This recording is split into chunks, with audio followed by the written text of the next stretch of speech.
"Get out of my house now," my son-in-law screamed in my own house. He was using my pots and my food to cook for his entire family. My daughter started clapping, saying, "That is right, honey. Finally, someone put him in his place." But he never got to finish that sentence. I am Alan, a 72-year-old retired logistics manager. Before I continue this story, let me know where you are watching from in the comments below. Hit like and subscribe if you have ever had to stand up to family who underestimated your worth. The afternoon sun was casting long shadows across the oak floors of my hallway when I returned from my weekly physical therapy appointment. I had built this house 40 years ago with my late wife. Every piece of molding and every floorboard held a memory of our life together. I wiped my boots on the welcome mat and pushed open the heavy front door. I expected the usual quiet of the house. Instead, the heavy scent of seared meat and garlic hit my face. It was not just any meat. I recognized the rich, buttery aroma immediately. It was the imported Wagyu beef I had specially ordered for my upcoming wedding anniversary, a private dinner I planned to have at my wife's grave to honor her memory. I took off my coat, feeling a knot form in my stomach. I walked down the main corridor toward the kitchen. My foot caught on something hard and heavy. I stumbled forward, catching myself on the wall. I looked down. 3 massive hard-shell suitcases were lined up against the expensive wallpaper. I leaned down and read the bright yellow airline tags. The names printed on them were Patricia and Tyler. They were the mother and brother of my son-in-law, Justin. My pulse began to hammer in my ears. I rounded the corner into the expansive kitchen. The sight before me made my blood run completely cold. Justin was standing at my custom stove. He was using my expensive copper skillet, scraping a metal spatula against the delicate surface. Patricia was sitting at my marble island, holding a glass of my vintage red wine. Tyler had his muddy shoes propped up on the adjacent dining chair. My daughter Megan was standing near the refrigerator, smiling brightly as she handed Justin a plate. I stood in the doorway for a long moment. I waited for one of them to notice me. When Megan finally turned and saw me, her smile did not fade. It twisted into a smirk. I looked at the sizzling meat and then at the luggage in the hall. I asked my daughter calmly why her mother-in-law and brother-in-law had all their earthly possessions stacked in my hallway. Justin slammed the metal spatula down on the granite counter. The sound echoed through the large room. He spun around, his face flushed with anger and the heat of the stove. He took a threatening step toward me, pointing his finger directly at my chest. He yelled at the top of his lungs to get out of his house now. He told me he was tired of me creeping around the property like a ghost. He said his mother and brother were moving into the master bedroom because they needed the space more than a lonely old man. I looked at Megan, expecting her to intervene, expecting her to defend the father who had given her everything. Instead, she set her wine glass down and started clapping her hands together. She told Justin he was right. She called me a controlling parasite. She said she was sick of living under my shadow and that it was time I was put in my place. The absolute betrayal in her voice was a physical blow. The daughter I had raised, the little girl I had carried on my shoulders, was looking at me with pure, unadulterated hatred. Justin puffed out his chest, empowered by my silence. He began to list his grievances, using my own generosity as a weapon against me. He screamed that I only paid off Megan's massive student loans to hold it over her head. He claimed I only let them live in my house rent-free for the last 3 years to control their marriage. He said I was manipulating them with my money and that they were reclaiming their independence by taking over the property. The twisted logic was staggering. I had liquidated a portion of my retirement to wipe out $80,000 of Megan's debt so she could start her adult life with a clean slate. I had offered them the upstairs suite so they could save for a down payment on their own home. I had never once asked them for a dime of rent or utilities.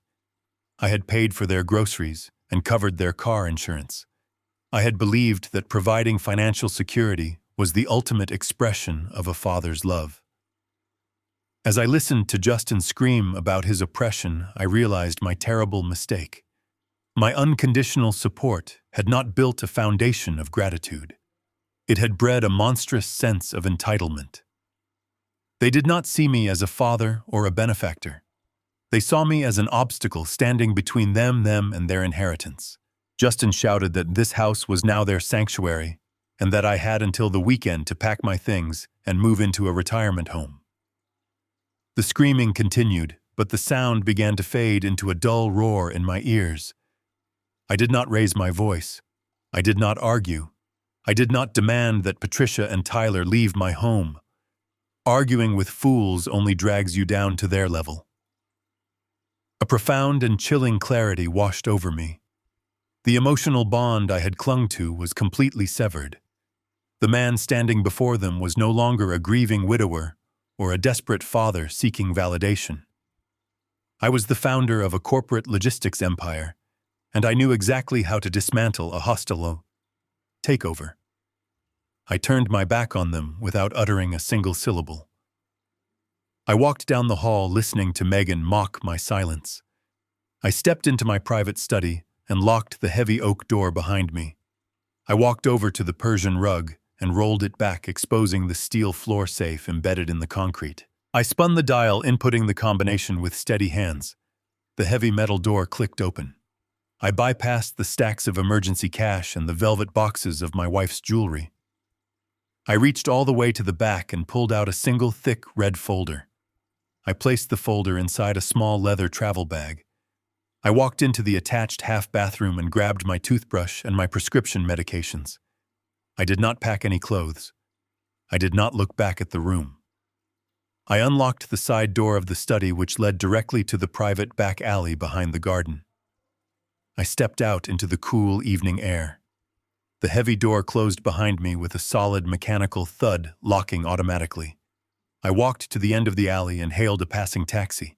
I checked into an extended stay hotel across town. The room was simple and quiet. I sat on the edge of the bed and placed the red folder on the nightstand. I pulled out my smartphone and opened the security application connected to my house. I did not sleep that night. I sat in the dim light of the hotel room waiting for the sun to rise. At exactly 8 o'clock the next morning, the notification chimed on my phone. I tapped the screen and watched the live feed from the front porch camera. A white utility van had pulled into my driveway. A man wearing a tool belt walked up to the front door. Justin stepped out onto the porch holding a cup of coffee, looking incredibly smug. He pointed at the door handle and instructed the locksmith to change every lock on the property. The locksmith nodded and pulled a heavy drill from his bag. He leaned close to the door frame to inspect the lock cylinder. Suddenly, the locksmith stopped. He lowered his drill and took a step back. On the camera feed, I could hear the audio clearly. The locksmith told Justin he could not touch that door. Justin grew angry, demanding to know why. The locksmith pointed to a small metal plate completely hidden above the door hinge. He explained that the house was not zoned as a standard residential property. It possessed a high-security commercial flag registered directly to a corporate entity. The locksmith stated that tampering with a commercial asset lock without authorized corporate clearance was a federal offense. Justin dropped his coffee mug on the porch. The ceramic shattered instantly. The taxi dropped me off at a nondescript extended stay hotel on the industrial outskirts of the city. I paid the driver with crisp cash and walked into the brightly lit lobby. The air inside smelled strongly of cheap lemon disinfectant and stale coffee. It was a sharp and bitter contrast to the rich scent of cedar wood and expensive spices I was accustomed to breathing in at my own home. I approached the front desk and checked in under a corporate account name that belonged to one of my shell companies. This ensured absolutely no one could track my location using my personal credit cards. The tired desk clerk handed me a plastic key card without making eye contact. I took the slow elevator up to the 4th floor and walked down the long, incredibly quiet hallway. Room 412 was small, square, and intensely beige. A single firm bed sat against the far wall across from a cheap laminate desk.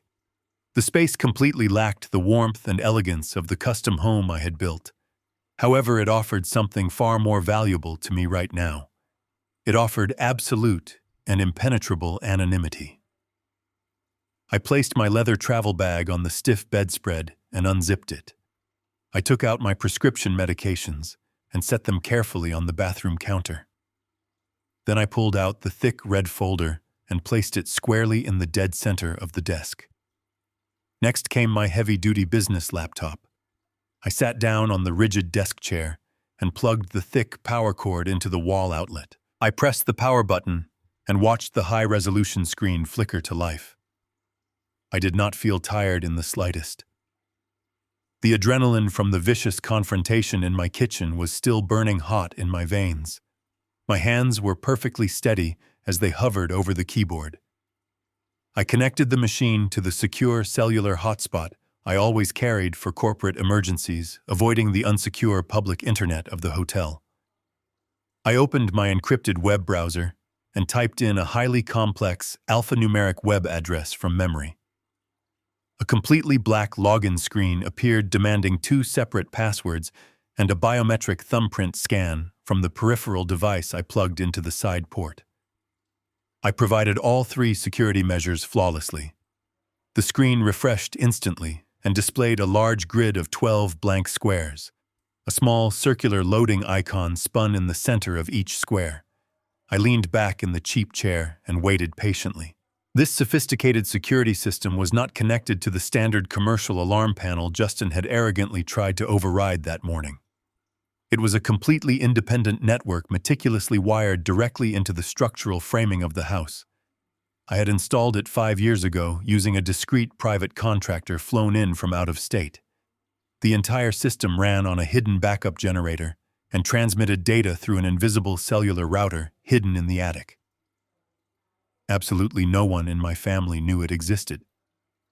One by one, the 12 blank squares began to fill with vibrant high-definition video feeds. I saw my expansive living room bathed in the harsh light of the morning sun. I saw the custom kitchen where my imported beef was probably rotting in the trash can. I saw the front porch where Justin had just humiliated himself in front of the locksmith. Finally, the hidden camera in the main dining room flickered to life. The sensitive audio microphones synced perfectly with the video feeds, transmitting the crystal-clear sounds of my own house directly into my quiet hotel room. I reached out and slowly adjusted the volume dial on my laptop. I stared at the screen with cold calculation. The digital trap was now perfectly set, and I was fully prepared to watch the rats navigate the maze they had built for themselves. The video feeds darkened as the sun set over my house.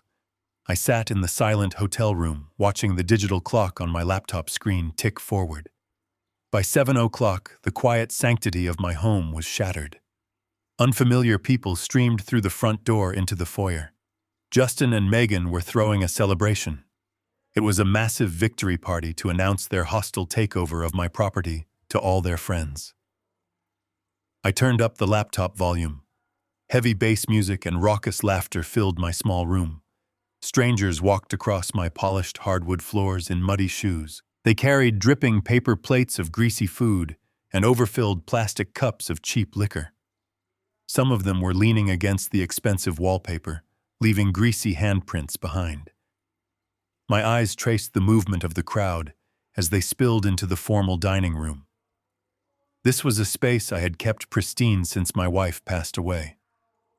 The centerpiece of the room was a hand-woven Persian silk rug. I had purchased it on our 20th wedding anniversary during a trip to the Middle East. I had paid a premium for the silk because the colors reminded her of the ocean. Barbara had cherished this priceless work of art. On the screen, Justin was standing right in the middle of it. He was holding a massive slice of greasy pizza in one hand and a dark stout beer in the other. He was loudly recounting the story of how he yelled at me in the kitchen, twisting the narrative to make himself sound like a hero, defending his family from a tyrant. He threw his head back in laughter and his hand jerked. The dark beer sloshed over the rim of the glass and fell directly onto the intricate silk patterns of the rug. It did not just stain the fabric, it soaked deep into the delicate threads, ruining the vibrant colors instantly. Justin did not even flinch. He did not bother to apologize to the people standing around him. He simply laughed louder and kicked a stray piece of pepperoni under my antique mahogany dining table. Megan was standing right next to him watching the entire thing. She did not grab a towel. She did not reprimand him. She just smiled and took another sip of her drink. She was completely complicit in the destruction of the home she grew up in. The sheer disrespect turned my stomach.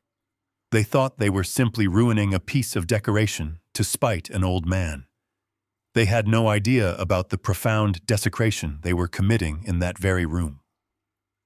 As I stared at the grainy security footage, my mind drifted back to the real reason those hidden cameras existed. I had them wired into the walls 5 years ago, when the shadow of dementia first began to steal my beloved Barbara away from me. In the final 2 years of her life, her mind would often wander during the late hours of the night. She would wake up confused and terrified, looking for a childhood home that no longer existed. I had the cameras installed so I could monitor her movements from my phone, making sure she did not wander outside into the freezing snow. I spent countless sleepless nights watching those exact same video feeds. I would watch my beautiful wife pace those hallways, her hands trembling as she touched the walls, trying to remember her own life.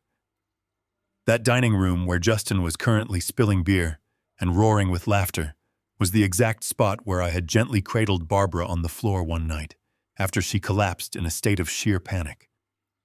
Every pixel of that video feed held the heavy weight of my profound grief.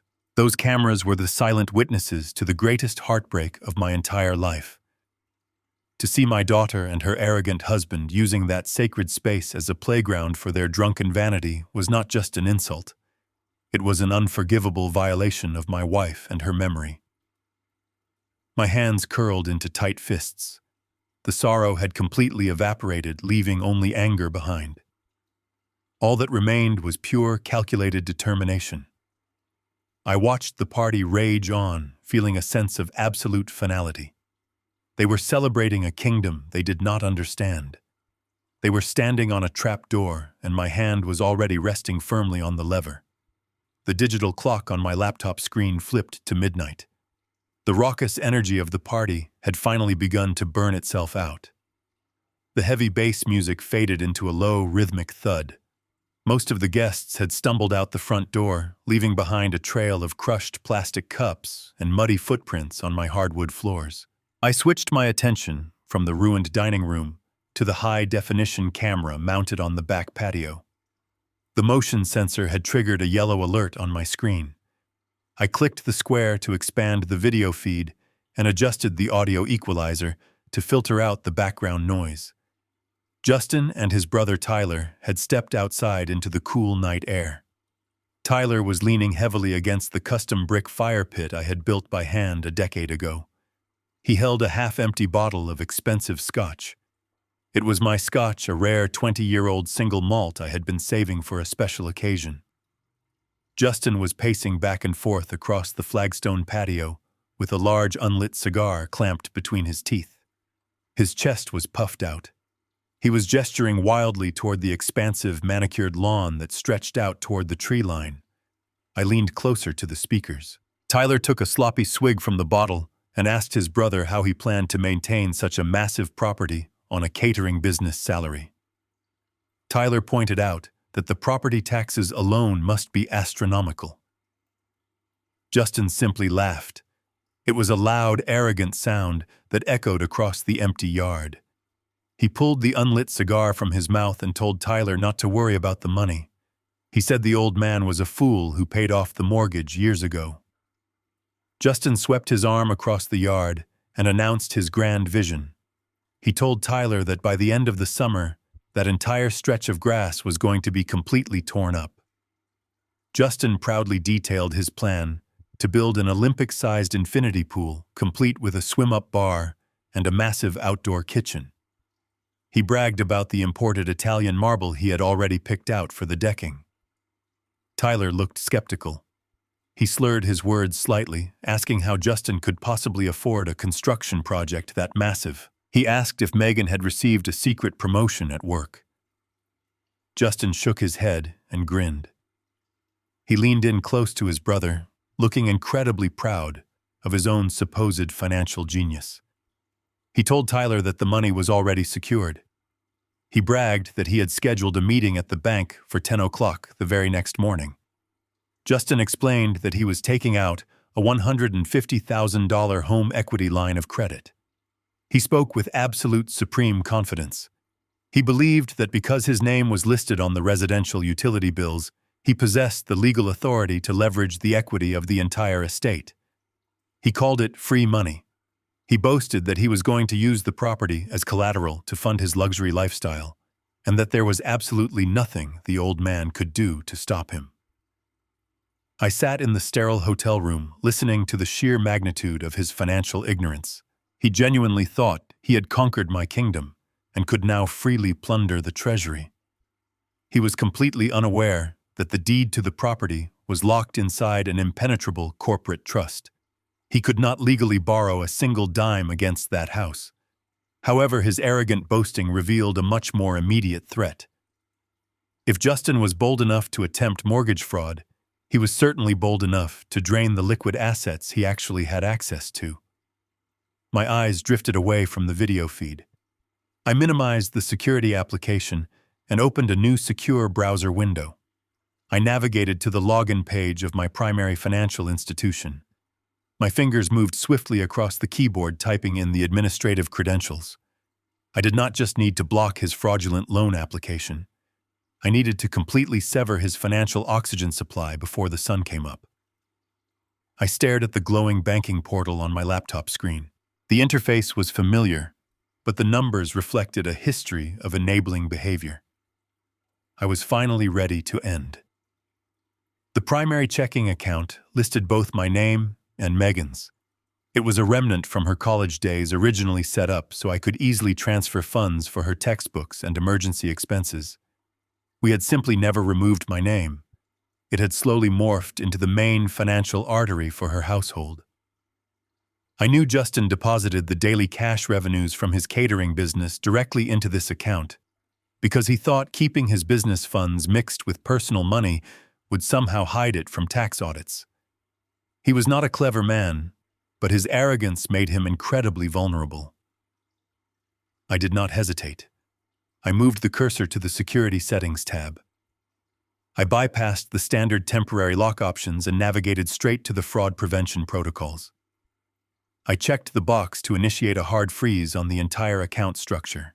A warning prompt appeared on the screen stating that this action would instantly suspend all debit cards linked to the account and halt all scheduled electronic transfers. It also warned that reversing a hard freeze would require an in-person visit to a physical bank branch with 2 forms of government identification. I clicked Confirm. The screen loaded for 3 agonizing seconds before a green banner flashed across the top, confirming the freeze was active. The financial oxygen supply was officially cut. Justin could strut around my backyard, bragging about imaginary lines of credit all night long, but the reality was about to hit him like a freight train. When the sun came up, he would not be able to buy a cup of coffee, let alone secure a 6-figure construction loan. Every direct debit for his car insurance, his catering supplies, and his cell phone plan was going to bounce. The cards resting comfortably in Megan's designer wallet were now completely worthless pieces of plastic. I closed the laptop and sat in the quiet dark of the hotel room.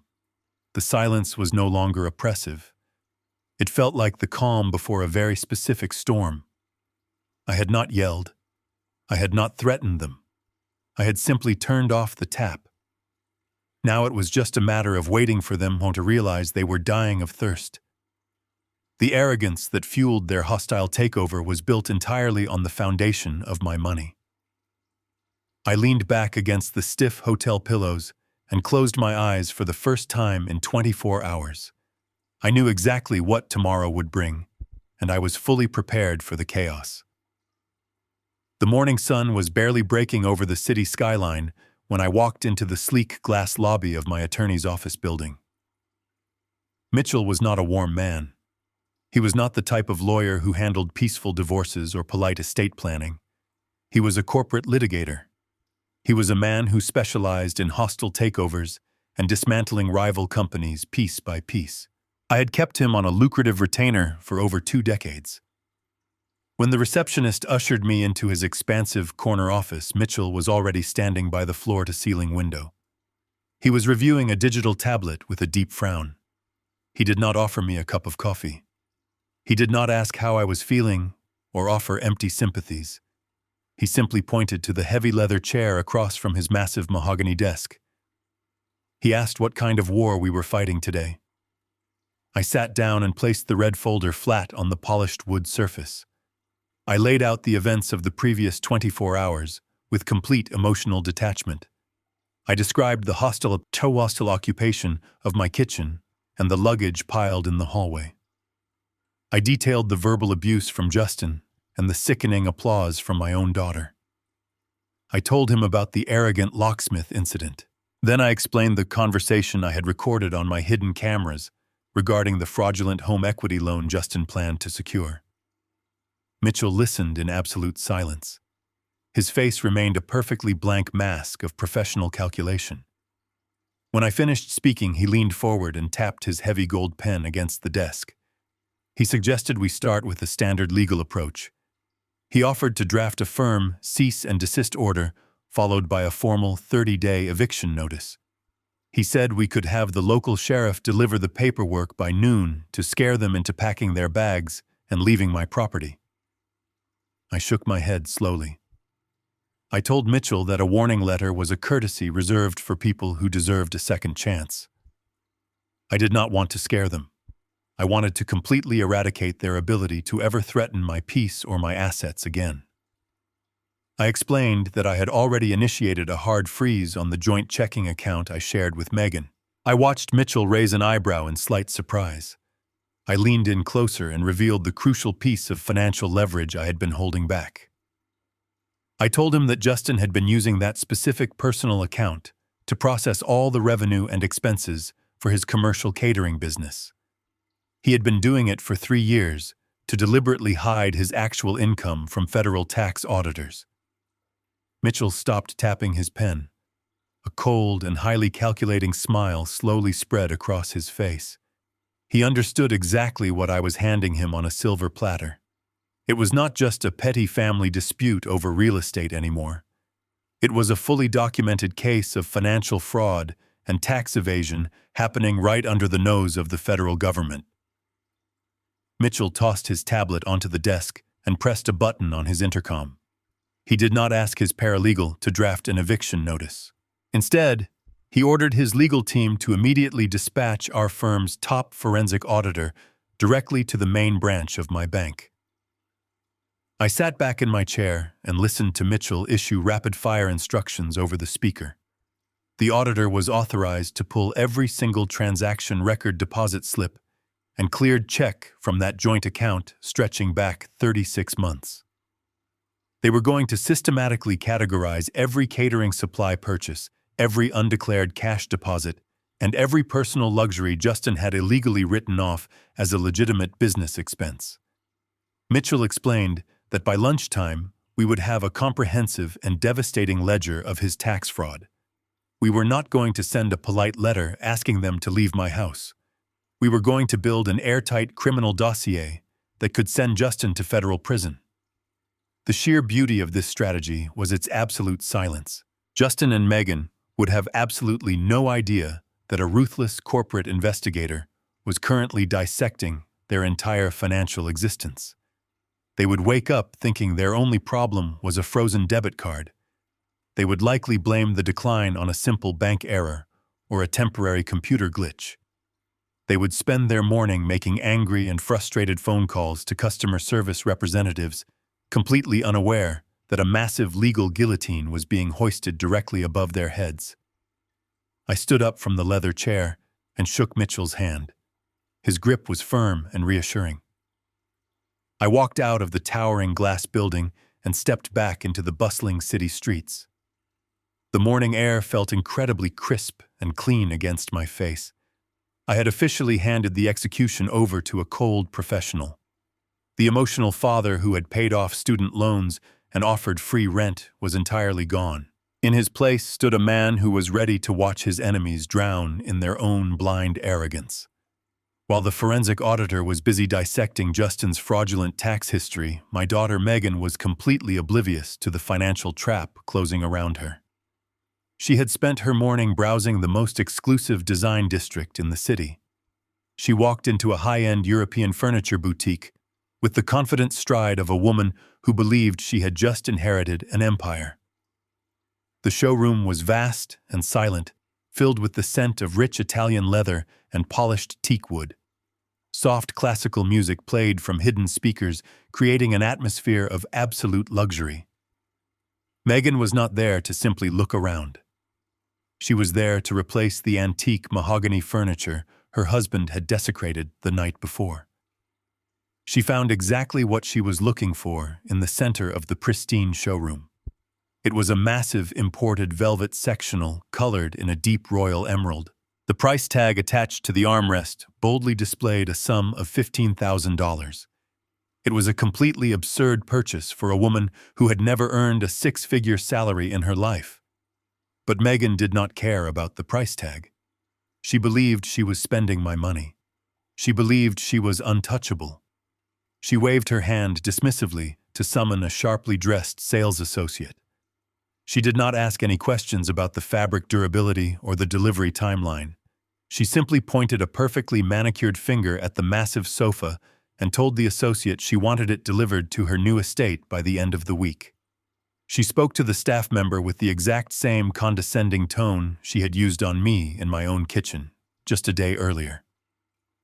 The associate smiled politely and led her toward the sleek glass checkout counter at the front of the store. Other wealthy patrons were browsing nearby, quietly observing the transaction. Megan thrived on the attention. She wanted everyone in the boutique to know she could drop $15,000 on a Tuesday morning without batting an eye. She wanted to be seen as a woman of limitless means. She opened her expensive designer handbag and pulled out the heavy metal platinum debit card tied directly to the joint account I had frozen just hours prior. She placed it on the glass counter with a loud and dramatic clack. The sales associate typed the massive total into the register and inserted the heavy metal card into the digital reader. Megan stood tall, admiring her own reflection in the mirrored wall behind the counter. She waited for the satisfying chime of an approved transaction. Instead, a harsh, low-pitched error beep echoed loudly from the machine, cutting through the soft, classical music. The sales associate frowned slightly and pulled the card out. He looked at the digital screen and then looked up at my daughter. His perfectly trained customer service smile faltered for just a fraction of a second. He politely informed Megan that the transaction had been declined. Megan scoffed loudly, rolling her eyes for the benefit of the other well-dressed customers standing nearby. She adopted an air of supreme annoyance and dramatic inconvenience. She told the associate that her private bank was simply being overly cautious because her daily spending limits were so massive. She confidently instructed him to run the card again, claiming it was just a routine fraud alert trigger that she triggered all the time. The associate nodded obediently and reinserted the heavy platinum card. The machine processed for 3 agonizing seconds before emitting the exact same harsh rejection beep. The screen flashed a bright red code indicating the account was completely locked by the primary account holder. The associate cleared his throat. He handed the metal card back to Megan. His voice was lower this time, but the absolute silence in the boutique made his words perfectly audible to the surrounding shoppers. He stated clearly that the card was not just declining for a limit issue, but returning a hard freeze error code directly from the financial institution. The smug confidence immediately drained from Megan's face, leaving behind a pale mask of profound confusion and rising panic. She snatched the card from his hand and aggressively dug back into her purse. She pulled out a secondary gold credit card. This card was tied directly to Justin's catering business account, which was also completely locked down by my sweeping banking freeze. Her hands were shaking. She shoved the gold card toward the associate, demanding he process the payment immediately. She was beginning to sweat under the bright showroom lights. Her voice entirely lost its aristocratic polish and took on a desperate, shrill quality. The associate swiped the gold card. The machine rejected it instantly with another loud beep. A woman in a tailored suit standing next to Megan at the counter took a deliberate step away, casting a deeply judgmental side-eye glance at my daughter. The grand illusion of Megan's wealth was completely shattering in real time in front of an audience. The sales associate let out a quiet sigh. He placed both of her worthless plastic cards on the glass counter and folded his hands together. He looked Megan directly in the eye, with a gaze entirely devoid of respect. He told her in a perfectly calm and professional tone that he could not process any of her payment methods. He then gently but firmly requested that she step aside so he could assist the actual paying customers who were waiting in line behind her. It was the ultimate public humiliation. My daughter, who had spent her entire morning acting like royalty, was being casually dismissed, like a vagabond who had wandered in from the street. She grabbed her useless cards and shoved them blindly into her bag. Her face burned bright red with absolute shame and sheer terror. She did not say another word to defend herself. She turned on her heel and practically ran out of the quiet luxury showroom, pushing past the heavy glass doors into the busy street. She had walked in believing she owned the world, and she walked out completely and utterly bankrupt. The reason my daughter fled that luxury boutique in absolute terror was not simply because she missed out on a piece of velvet furniture. The panic running through her veins was tied to a much darker reality regarding the specific bank account I had locked down. That joint checking account was never meant to hold the kind of wealth she was trying to spend. I originally opened it when Megan was 18 years old and heading off to her freshman year of college. It was a simple financial bridge designed to let me transfer her weekly grocery money and cover the occasional emergency textbook purchase. I left my name as the primary account holder to monitor her spending habits and ensure she was being responsible. Over the years, we both simply forgot to close it or remove my administrative access. However, when Justin married into the family and decided to launch his own private catering company, he saw that old college account as the perfect financial loophole. Justin was an arrogant man who believed the rules of society did not apply to his grand ambitions. He resented the idea of paying federal commercial taxes and refused to register his business through the proper legal channels. He complained constantly about government regulations and corporate oversight. To avoid the scrutiny of the Internal Revenue Service, he quietly began routing every single dollar of his catering revenue directly into that personal joint account.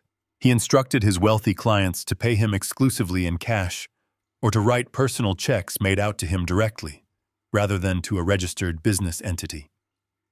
He would then deposit those massive sums into the shared account, mixing his commercial revenue with Megan's legitimate salary. He used the exact same debit cards to purchase wholesale food supplies, to pay his undocumented kitchen staff under the table, and to fund their increasingly lavish personal lifestyle. He honestly believed he was a financial genius. He thought hiding his commercial enterprise inside a personal family account made him completely invisible to government tax auditors. He never stopped to consider the massive vulnerability he had created by using an account where his father-in-law held supreme administrative control. By initiating that hard freeze, I did not just stop my daughter from buying a ridiculously expensive sofa. I completely paralyzed a fully functioning commercial enterprise in a matter of seconds. Justin had multiple high-end catering events scheduled for the upcoming weekend. Without access to that specific account, he had absolutely no way to pay his wholesale meat vendors. He could not purchase the expensive imported ingredients his clients demanded. He could not pay his delivery drivers or his serving staff. Every single financial artery keeping his illegal business alive was instantly severed. More importantly, the freeze meant all of his fraudulent tax history was now trapped in a sealed vault, waiting patiently for my legal team to expose every single lie. Justin had built his entire identity around being a successful and independent entrepreneur. He loved to brag about his self-made wealth at neighborhood parties.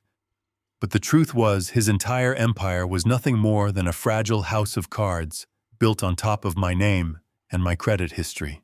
And with one simple click of my mouse, I had systematically pulled the foundational card right out from under him. They were not just broke. They were completely and utterly exposed. I was still sitting at the small hotel desk when my cell phone began to vibrate violently against the cheap laminate wood. The caller identification screen flashed with my daughter's name. I let it ring 3 times before I calmly picked it up and pressed the green answer button. I did not even have the chance to say hello before her voice exploded through the tiny speaker. Megan was practically hyperventilating with absolute rage.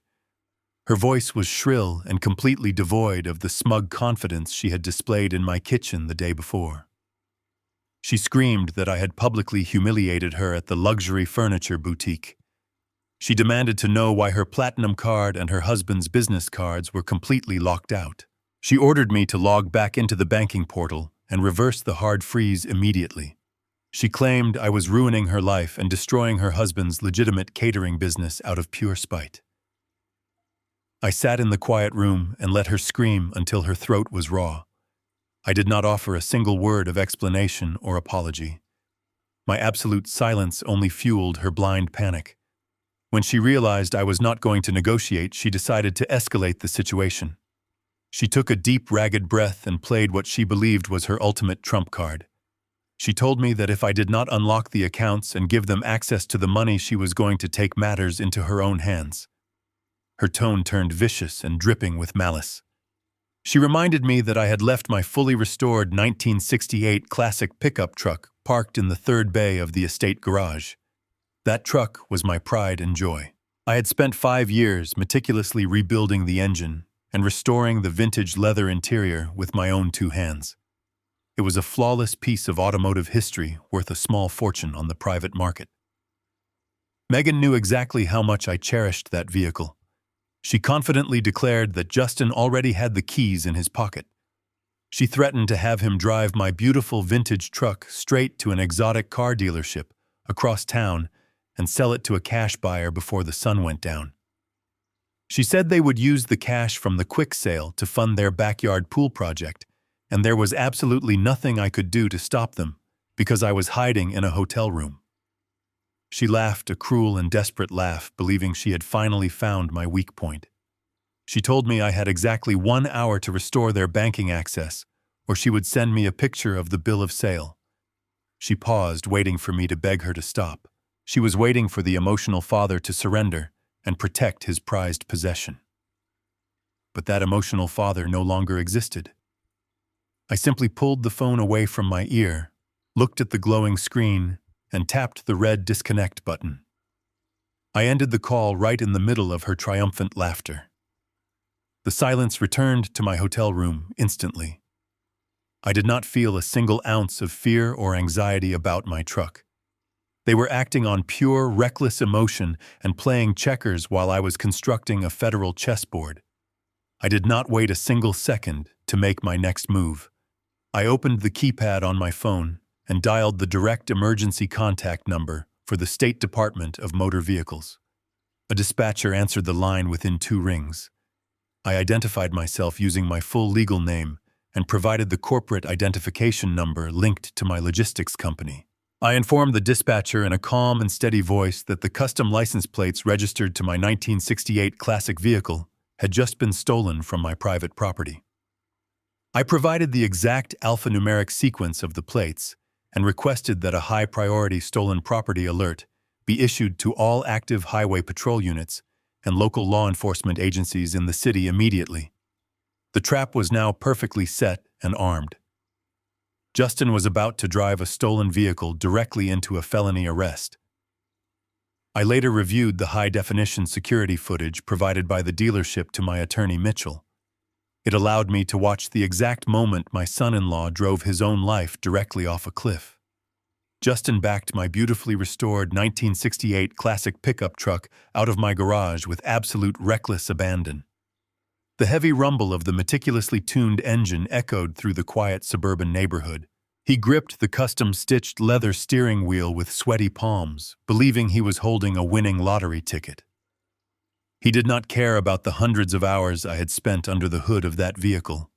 He did not care that I had painstakingly sourced original parts from across the country to bring that machine back to life. To his arrogant mind, the truck was simply a massive pile of unearned cash waiting to be collected.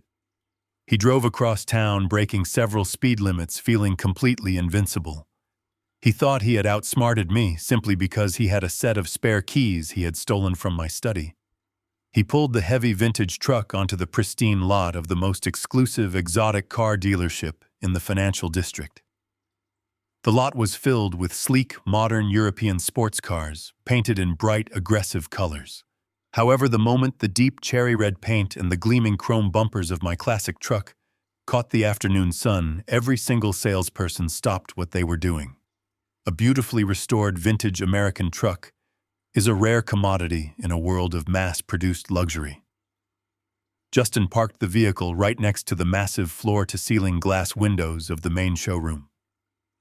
He stepped out of the cab, leaving the heavy driver's side door wide open. He smoothed down his wrinkled shirt and walked into the air-conditioned building with the swagger of a billionaire.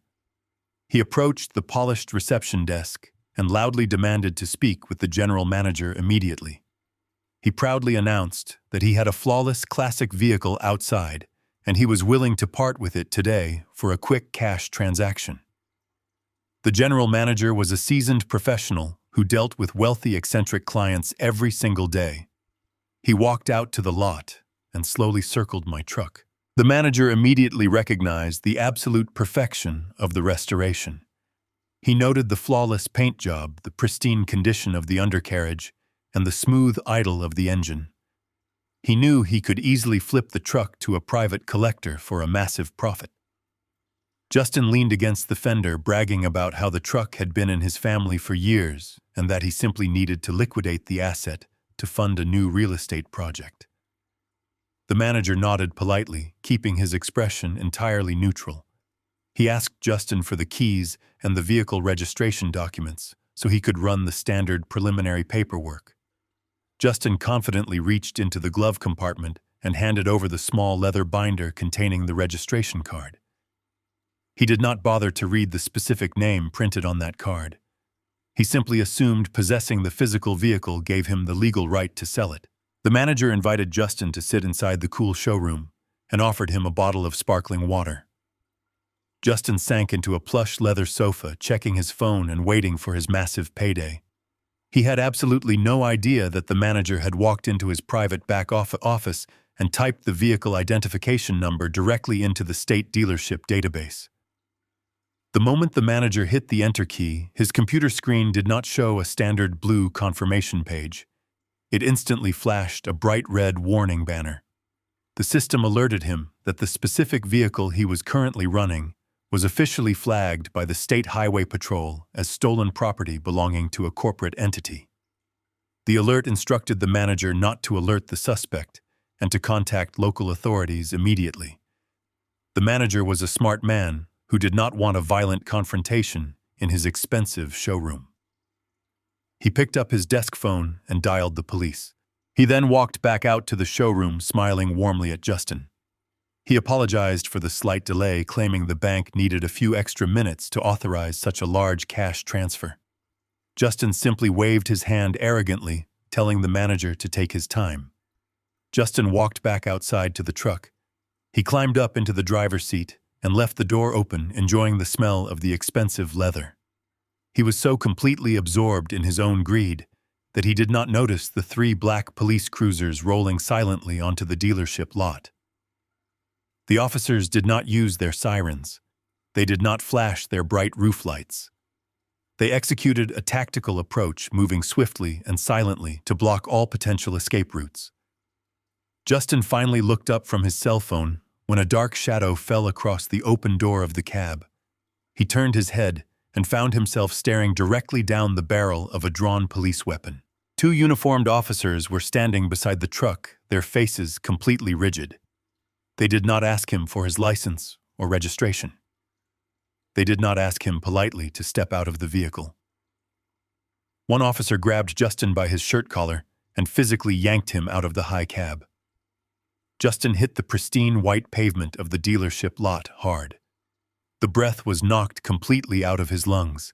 He tried to scramble backward wildly, waving his arms and shouting that there was a massive misunderstanding. The officers ignored his frantic screams. They grabbed his arms and twisted them violently behind his back.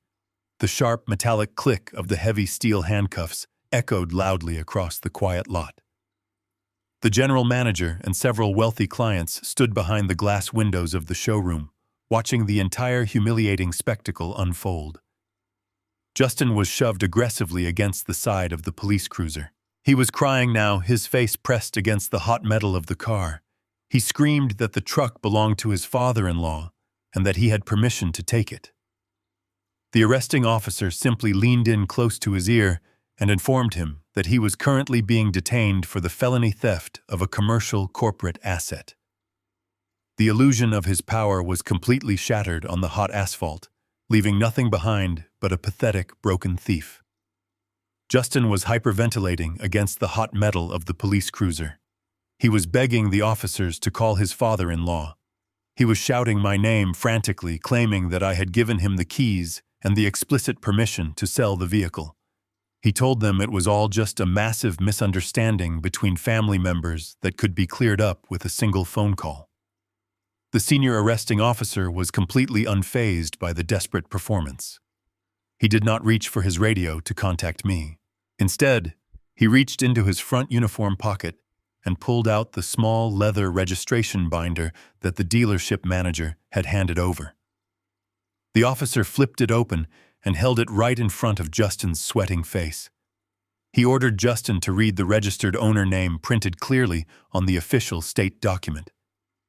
Justin squinted at the paper, his eyes wide with rising panic. He fully expected to see my personal name printed on that line.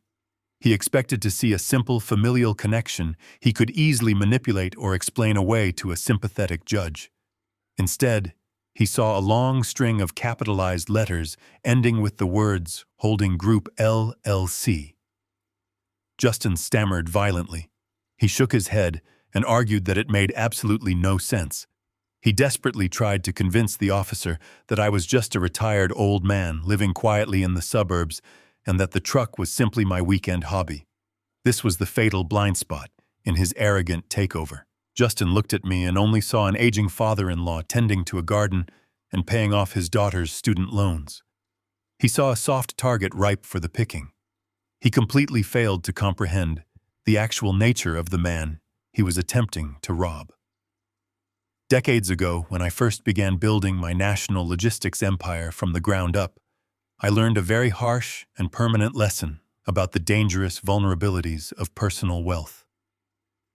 I watched greedy competitors and predatory lawsuits tear apart highly successful men simply because they kept their life savings and properties in their own personal names.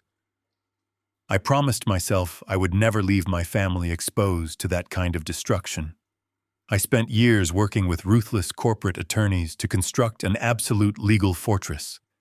I did not just build a standard business. I built a complex labyrinth of impenetrable corporate shell companies. Every single valuable asset I possessed was strategically hidden deep inside these secure legal vaults. The sprawling residential estate Justin and Megan were currently trying to steal was actually owned by a private memorial trust. The classic 1968 truck he had just attempted to sell for quick cash was legally registered as a commercial transport vehicle for a subsidiary asset holding company. Even the antique mahogany furniture they had carelessly ruined with their spilled alcohol belonged to an estate preservation entity. I legally owned absolutely nothing on paper, but I possessed supreme administrative control over absolutely everything. Justin had spent the last 3 years living inside a heavily guarded corporate vault, completely convinced it was just a regular family home. He had never once bothered to look at the county property tax records or read the fine print on the utility bills he threw away. He simply assumed that because I was his wife's father, my wealth automatically defaulted to his control by right of marriage. The police officer did not care about his pathetic domestic excuses or his sudden, profound confusion. The officer calmly explained to Justin that stealing a registered commercial asset from a corporate entity immediately escalated his crime from a standard grand theft auto to a high-level commercial felony. The officer firmly pushed Justin down into the hard plastic back seat of the cruiser and slammed the heavy door shut, sealing him inside his own ignorance. While Justin was being fingerprinted and stripped of his designer clothes, I sat in my hotel room watching the secondary tragedy unfold through my hidden cameras. The shrill ring of the landline telephone echoed through my empty living room. I watched the video feed as Megan scrambled across the ruined Persian rug to answer it. Even without the audio picking up the other end of the line, I knew exactly who was calling. The automated voice of the county jail system had just delivered a massive dose of reality right into her ear. I watched Megan's face drain of all color. Justin's arrogant swagger was completely gone, replaced by the frantic pleading of a man facing a serious felony charge. He told her the bail magistrate had set his bond at $100,000, meaning they needed exactly $10,000 in liquid cash to secure a bail bondsman. Megan dropped the phone and stared at her trembling hands. Pure panic gripped her chest. Just yesterday, $10,000 was a trivial amount of money to her. But now, with her platinum cards declining and the joint business accounts completely frozen by my security protocols, that $10,000 might as well have been $10 million. She was completely cut off from the endless financial well she had always taken for granted. Desperation always forces people to reveal their true loyalties. I switched the camera feed to the upstairs corridor. Megan ran up the grand mahogany staircase, her breath coming in short, ragged gasps. She hurried down the long hallway toward the luxurious guest suite I had originally built for visiting dignitaries. She pushed the heavy oak door open without knocking. The interior bedroom camera showed Justin's mother, Patricia, lounging comfortably on the expensive memory foam mattress. She was wearing one of my late wife's silk robes and casually flipping through a high-end fashion magazine. The stark contrast between Patricia enjoying a luxury vacation in my home and Justin shivering in a sterile holding cell was poetic. Megan stumbled into the room and blurted out the entire horrific reality. She explained the grand theft auto arrest, the frozen bank accounts, and the immediate desperate need for $10,000 in cash to keep Justin out of the general jail population for the weekend. Megan stepped closer to the bed, extending her shaking hands. She looked at her mother-in-law, expecting instant maternal panic and unquestioning sacrifice. She demanded that Patricia wire the bail money directly to the bondsman from her personal retirement savings. Megan confidently stated that they were all a family now, and that they needed to pool their resources to fight back against my cruel financial manipulation. Patricia slowly closed her fashion magazine and set it on the polished mahogany nightstand. She did not jump out of bed. She did not cry for her incarcerated son. She simply adjusted the silk collar of her borrowed robe and looked at Megan with an expression of pure, calculating coldness. The illusion of their happy, united family completely evaporated in that silent, luxurious room. Patricia stated in a flat, perfectly level voice that she lived on a fixed income, and she was absolutely not going to liquidate her carefully guarded retirement nest egg to pay for Justin's reckless stupidity. She told Megan that Justin was a grown married man and that a wife was responsible for bailing out her own husband. Megan stared at her in absolute shock. The wealthy, sophisticated mother-in-law act was completely gone, revealing a deeply selfish woman who only cared about her own comfort. Megan screamed that Patricia was supposed to be on their side. She reminded Patricia that they had aggressively taken over this massive house so she could live like a queen. Patricia offered a chilling smile that did not reach her eyes. She coldly informed Megan that she came to this house to enjoy a free luxury retirement, not to bankrupt herself cleaning up a felony criminal case. She told Megan to figure it out herself and calmly picked her magazine back up.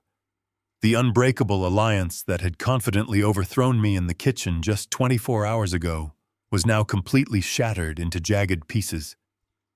Megan backed out of the guest suite, her heart pounding with a terrifying new realization. She was entirely alone. Her husband was locked in a steel cage. Her mother-in-law had ruthlessly abandoned them to protect her own wallet.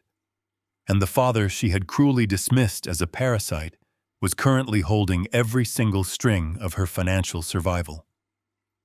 I watched Megan flee down the hallway, driven by a blind, terrifying desperation.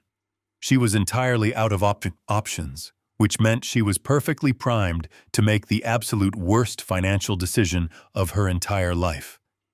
Megan practically stumbled out of the guest suite, her vision blurring with hot tears of pure frustration.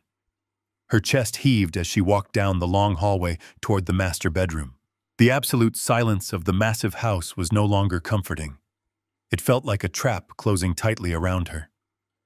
She grabbed her laptop from the unmade bed and frantically typed search queries for emergency cash loans. She knew traditional banks would take days to approve a personal loan, and her credit score was entirely dependent on the joint accounts I had just paralyzed. She needed $10,000 in physical cash immediately before the weekend hit, or Justin would be transferred to the dangerous county lockup. Her eyes darted across the screen until she found a sponsored advertisement for a rapid approval title loan agency located in a rundown strip mall on the outer edge of the city limits. She did not bother to change her clothes or fix her ruined makeup. She grabbed her car keys and drove far away from her pristine suburban bubble. The loan agency was sandwiched between a discount liquor store and a pawn shop. The flickering neon sign buzzed loudly in the fading afternoon light. Megan walked through the heavy glass door into a dingy waiting room that smelled strongly of stale smoke and sheer desperation. It was a predatory business designed specifically to feed on the vulnerable and the completely reckless. She approached the thick, bulletproof glass counter and demanded a $10,000 short-term loan. The man behind the glass did not care about her designer handbag or her demanding tone. He slid a thick stack of densely printed paperwork through the narrow security slot. He told her the interest rate was a staggering 40% compounding monthly. He also bluntly informed her that for an instant, cash sum of that magnitude, without a verifiable bank account, he needed substantial, hard collateral. He demanded a property deed or a clear vehicle title. Megan swallowed hard, feeling the sweat bead on the back of her neck. She did not own her luxury car because it was a lease I had personally co-signed. She obviously did not have the title to the classic truck Justin had just tried to steal. But her blinding arrogance convinced her she had something far more valuable. She grabbed the cheap plastic pen and wrote down the exact physical address of my sprawling estate on the collateral line. She then boldly checked the legal box, claiming she was the primary homeowner, legally leveraging the physical property to secure the predatory cash advance. She did not bother to read the dense fine print on the back page. She did not realize that the document she was signing gave the predatory lending company the immediate right to file a hostile lien on the property address if the debt was not paid in full within 14 days. She simply signed her full legal name, completely committing a massive act of wire fraud and document forgery. The clerk reviewed the falsified paperwork and offered a cold, greasy smile. He counted out $10,000 in crisp $100 bills and pushed them through the slot. Megan grabbed the stacks of cash and practically ran out the door, feeling a massive wave of misguided relief. She drove toward the jail, thinking she had just outsmarted me and saved her husband. She had absolutely no idea that by forging her ownership of my estate, she had just handed my ruthless attorney Mitchell the exact criminal weapon he needed to bury them both. Justin walked through the heavy front door of my house late Saturday morning, looking absolutely nothing like the arrogant conqueror who had occupied my kitchen. The pristine designer shirt he had worn to the luxury car dealership was heavily wrinkled and stained with sweat from a sleepless night spent on a cold, concrete bench. His wrists were bruised red and swollen from the heavy steel handcuffs. He slammed the front door shut behind him, leaning his forehead against the solid wood. Megan was waiting for him in the foyer, pacing back and forth across the expensive tile. She had driven across town at dawn to drop the $10,000 in physical cash at the bail bondsman office. She fully expected her husband to be grateful and deeply apologetic for his reckless behavior. Instead, Justin pushed past her without a single word of thanks. He walked straight into the kitchen and poured himself a massive glass of tap water. The intense humiliation of being dragged out of a public showroom at gunpoint and thrown into a holding cell had completely shattered his fragile ego. But cowardly men like Justin do not respond to public humiliation with quiet reflection or genuine remorse. They respond with explosive, destructive retaliation to protect their own delusions of grandeur. He slammed the empty water glass down on the granite counter and began pacing the length of the kitchen. His eyes were wild with severe sleep deprivation and pure concentrated malice. He looked directly at Megan and declared that they were no longer playing defense against me. He completely ignored his own criminal actions and the grim reality of his pending felony grand theft charge.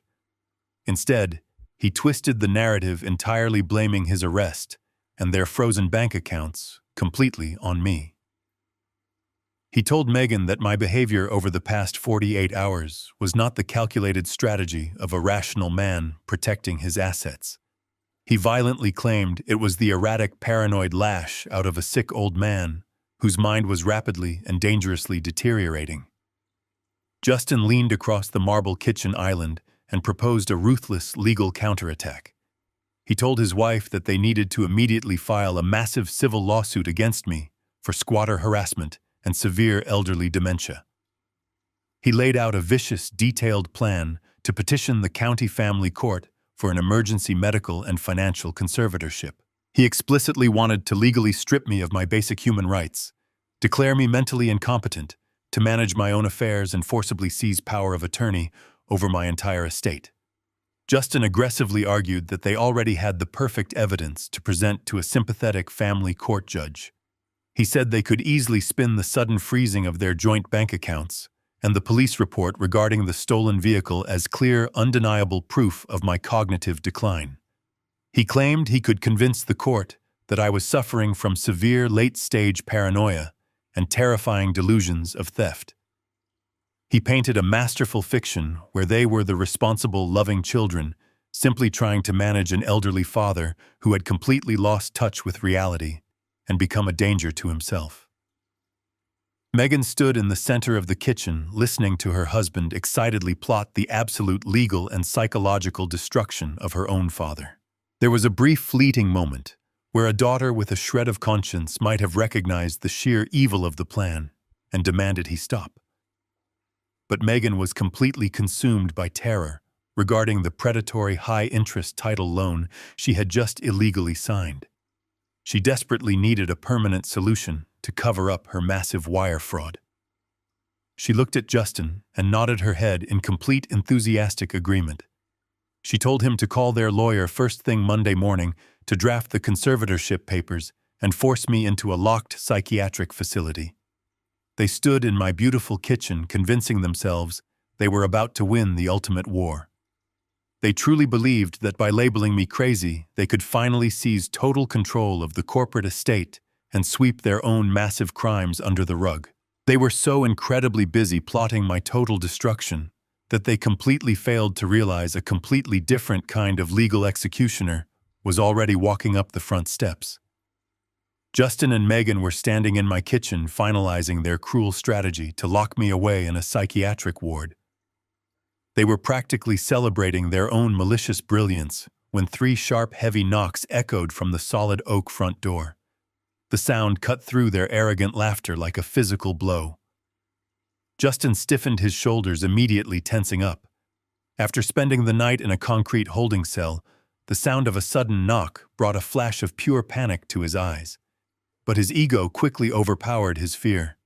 He puffed out his chest and marched toward the foyer, fully expecting to find me standing on the porch, ready to beg for my house back. He swung the heavy door open with an aggressive pull, ready to deliver another barrage of insults. But I was not standing there. Instead, he found a tall man in a plain gray suit holding a thick manila envelope. The man did not introduce himself.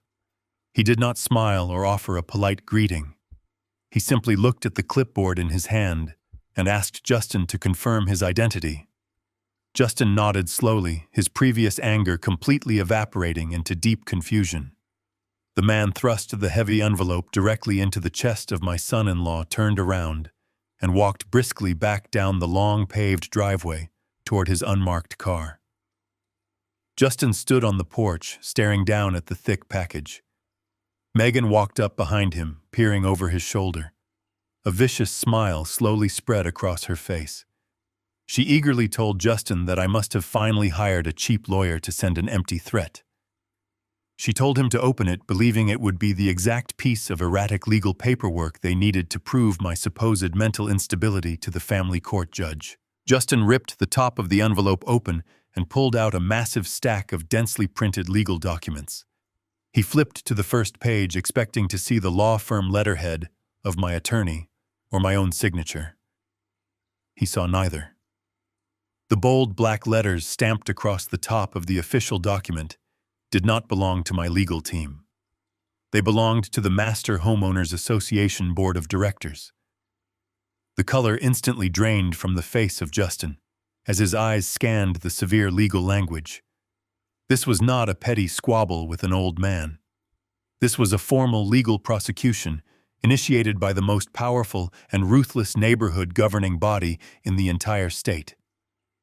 Justin had always hated the Homeowners Association. He thought they were just a group of bored neighbors who complained about lawn maintenance and paint colors. He completely and fundamentally misunderstood the true nature of the community he had invaded. When my wife and I decided to build our estate 40 years ago, we did not choose this specific neighborhood for the scenic views or the proximity to the country club. I chose it precisely because the community charter was written by aggressive corporate real estate developers. The zoning laws embedded in the property deeds were completely draconian and utterly unforgiving.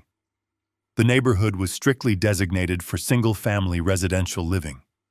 The bylaws explicitly and aggressively prohibited any form of commercial enterprise from operating within the neighborhood boundaries. There were strict rules against commercial vehicle traffic, heavy wholesale deliveries, and unauthorized structural modifications. For the past 3 years, Justin had treated my residential kitchen like a bustling commercial warehouse.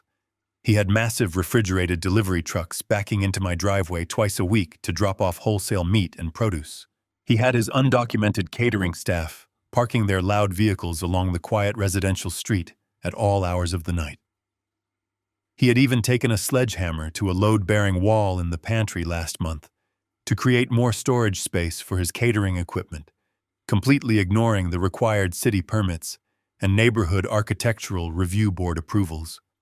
He thought he was untouchable because I had always remained silent. He did not realize that my silence was never passive acceptance. Every time a massive delivery truck cracked my driveway, every time his staff littered on the street, and every time he swung that sledgehammer, I was quietly documenting the infractions. I had simply allowed him to build a massive, undeniable mountain of commercial zoning violations. The document he was holding in his trembling hands was a comprehensive itemized list of every single illegal commercial activity he had conducted on the property over the last 36 months. It included dates, times, and high-resolution photographs provided directly from the hidden security cameras I had quietly forwarded to the association board the moment I checked into my hotel. Justin felt his knees grow incredibly weak. The brilliant legal counterattack he and Megan had just plotted in the kitchen instantly crumbled into dust. They could not blame these zoning violations on my supposed dementia. They could not spin this as a family misunderstanding. The Homeowners Association did not care about family drama or their personal financial struggles. They only cared about protecting the massive property values of the neighborhood and enforcing their ironclad commercial restrictions. Megan grabbed the second page of the document from the hand of Justin, her eyes widening in absolute horror as she read the bottom line. This was not a simple warning or a request to cease operations. It was a brutal financial execution handed down by an authority they could not intimidate or ignore. Justin stared at the heavy white paper in his hands. His eyes darted back and forth across the bold black text. He began to read the itemized list of penalties out loud. His voice started as a confident scoff, but quickly deteriorated into a frantic, breathless whisper. The Homeowners Association Board had not just sent a generic warning letter. They had meticulously calculated every single violation over the last 3 years with ruthless precision. The first page detailed the illegal operation of a commercial food preparation enterprise within a strictly zoned residential structure. They fined him $500 for every single time a refrigerated wholesale delivery truck had parked on the residential street, blocking the flow of neighborhood traffic. They added another $200 for every instance his undocumented catering staff had occupied the guest parking areas overnight. The association even included formal citations for the heavy smell of commercial cooking grease that constantly drifted over the property line and the excessive noise from his kitchen staff loading metal equipment at 2 in the morning. The document listed exact dates and times matching perfectly with the high-volume catering events he loved to brag about. Justin flipped to the second page, his hands shaking violently. The fines for the commercial traffic were devastating, but the structural penalty was an absolute death blow. Last month, Justin had rented a massive steel dumpster and parked it in my pristine driveway for an entire week. He had taken a heavy sledgehammer and violently demolished the load-bearing wall separating my walk-in pantry from the secondary dining room. He did this simply to create a wider storage space for his massive stainless steel commercial prep tables. He never filed a single construction permit with the city planning office. He never submitted an architectural review request to the neighborhood board.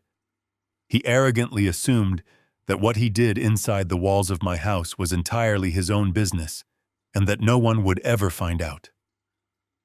He was catastrophically wrong. The Homeowners Association Charter possessed strict clauses regarding unapproved interior modifications that could potentially threaten the structural integrity of the master-planned properties. The document explicitly cited the unauthorized demolition of a load-bearing wall as a supreme violation of the Neighborhood Safety Code. The penalty for the illegal demolition alone was set at $15,000. The board also demanded that the wall be professionally rebuilt to its exact original specifications within 30 days by an approved and licensed structural contractor. Justin felt his throat close up in absolute panic. He could not even afford to buy groceries with his frozen bank accounts, let alone hire a licensed structural engineering crew to rebuild a wall he had just destroyed for his own selfish convenience. He flipped to the final summary page of the legal packet. The grand total of his arrogant reign was printed in bold black ink at the very bottom. The Homeowners Association was levying a combined penalty of exactly $25,000. The room went entirely silent. The grand delusions of seizing my estate and locking me in a psychiatric ward instantly evaporated. Megan ripped the paper from his hands and stared at the massive number. She felt the blood rush out of her face. A cold, terrifying sweat broke out across her forehead. Just yesterday, a $25,000 fine would have been a minor annoyance. They would have simply dipped into my retirement accounts or used the joint business funds to pay the penalty and sweep the problem under the rug. But today, they were entirely cut off from the financial well. Megan felt a massive wave of pure nausea hit her stomach. She had not yet told Justin about the highly predatory $10,000 title loan she had just signed an hour ago using my property as fraudulent collateral. She was already drowning in high-interest debt just to keep him out of federal prison. Now they suddenly owed an additional $25,000 in immediate cash. She looked at Justin, who was leaning heavily against the marble kitchen island. He looked like a man who had just stepped on a hidden landmine and heard the click. The document stated very clearly that the $25,000 penalty was not a suggestion or a negotiable settlement. It was a mandatory fine that had to be paid in full directly to the community management office within 48 hours. Justin and Megan stood in my kitchen completely paralyzed by the sheer magnitude of their own stupidity. They had pushed me out of my own home so they could live like royalty. Now they were standing inside a massive financial cage with the walls rapidly closing in around them. The final paragraph of the Homeowners Association document contained a clause that was far more dangerous than the massive $25,000 fine. It clearly outlined the immediate consequences of failing to pay the penalty within the strict 48-hour deadline. If the funds were not physically delivered to the management office by Monday morning, the association possessed the legal authority to instantly place a hostile property lien on the estate. This meant the neighborhood board would essentially take legal claim over the deed, making it absolutely impossible to sell or refinance the house until the debt was satisfied. Justin read this clause aloud, his voice cracking with pure terror. He knew a property lien would trigger a massive legal investigation into the true ownership of the estate, exposing his complete lack of legal rights and his underlying commercial crimes.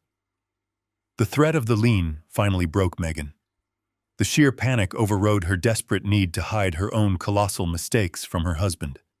She collapsed into one of the expensive dining chairs and began to sob uncontrollably.